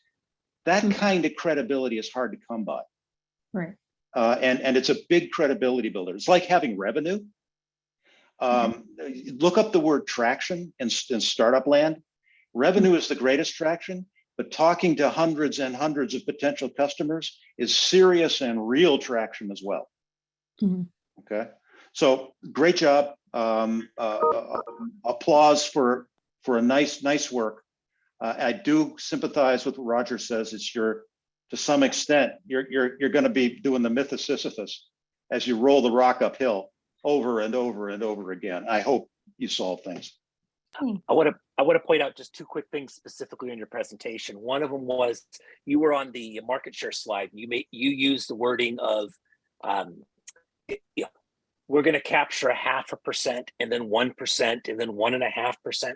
And this is a real Terry, you probably describe it better than I can of why not to do this, but we hear this all the time. Yeah, it really is. It's a case of, look, what an investor wants to hear from you, all of you, is that you understand the market niche you're going to work in. Don't say we're going to get 1% of a market, because that looks very naive. I'd much rather hear you say that you're going to get 20% of a very small, high growth, underline high growth 5 times market. That's the kind of thing I want to hear from a startup, all right? Not that you're going to capture a piece of a big, dumb, slow market, because that doesn't work, to put it bluntly. Okay. One last point to this. This is important. I think you've identified a great problem. You understand the solution. I think you have the wrong business. I think what you should focus on is, you have electronic medical records experience. Yeah. If I were you and your expertise, I would look at acquiring an EHR company and build that app as an add-on to an electronic records company. That's what I would do. I think you make a lot of money doing that, very simply. Good. There was one last thing, and that is, I've never heard an entrepreneur say, I'm looking for a co-founder in a presentation. Why are you looking for a co-founder? Why would you give away a part of your company? That's true. That's true. You could do it all yourself. You don't need a co-founder. Oh, yeah. I got the other side of that coin, but it's getting late, folks. And on that note, we have had an amazing evening. Our 8 entrepreneurs, they made it through, and I'm super excited for them because I know the nerves it took. Congratulations. Nice going. It's a tough road. I want to celebrate them. And I especially want to thank my judges. You guys gave some amazing feedback. Some of it was a tough pill to swallow, but this was excellent feedback for the entrepreneurs, for the stages that they are at, for them to iterate through this. And I'm super proud of the entrepreneurs that, even those that went up early, you guys stuck around to support each other. And I love that sense of camaraderie that you've all maintained through this program. All of this has just made me super excited and super, it's one thing to hear the idea 13 weeks ago. It's another thing to see them here. And I know the judges, you guys have seen entrepreneurs at varying levels, but if you know where we started, this is amazing. So I'm really celebrating our entrepreneurs tonight and our guests that have made it through, that came along for the journey as well. I'm just excited for all of you, and stay tuned to watch our entrepreneurs and see where they go next. Just as a quick plug, we are recruiting for the next cohort. Applications are open now and will be closing I believe the applications close August 26th. So if you know anybody that you think would be a good fit for a pre-incubator program like this, send them our way. And our entrepreneurs will be looking for continued engagement and support. So if you got some bright ideas or some things that you couldn't think of tonight to send their way, please let me know and I can put you in contact with them if you didn't get their contact information tonight. Once again, I just want to say thank you to you all. This night is just a celebration of an amazing journey that we have been on as these entrepreneurs take a leap into a journey that our judges have made very clear. It's tough. No matter what you do, it's going to be tough. But if you stick to it and you stick to it smartly, right, and you learn the lessons they heed tonight, you have some amazing things ahead of you. So thank you once again. Cheers. That's a real pleasure. Great Thank work, you for the everybody. opportunity. Great work, everybody. Yep. Great job, everyone. Great job. Much proud of you. Cheers. Yeah, great job. Great job. Bye-bye now. Bye. Have a good night. Thank you. Bye.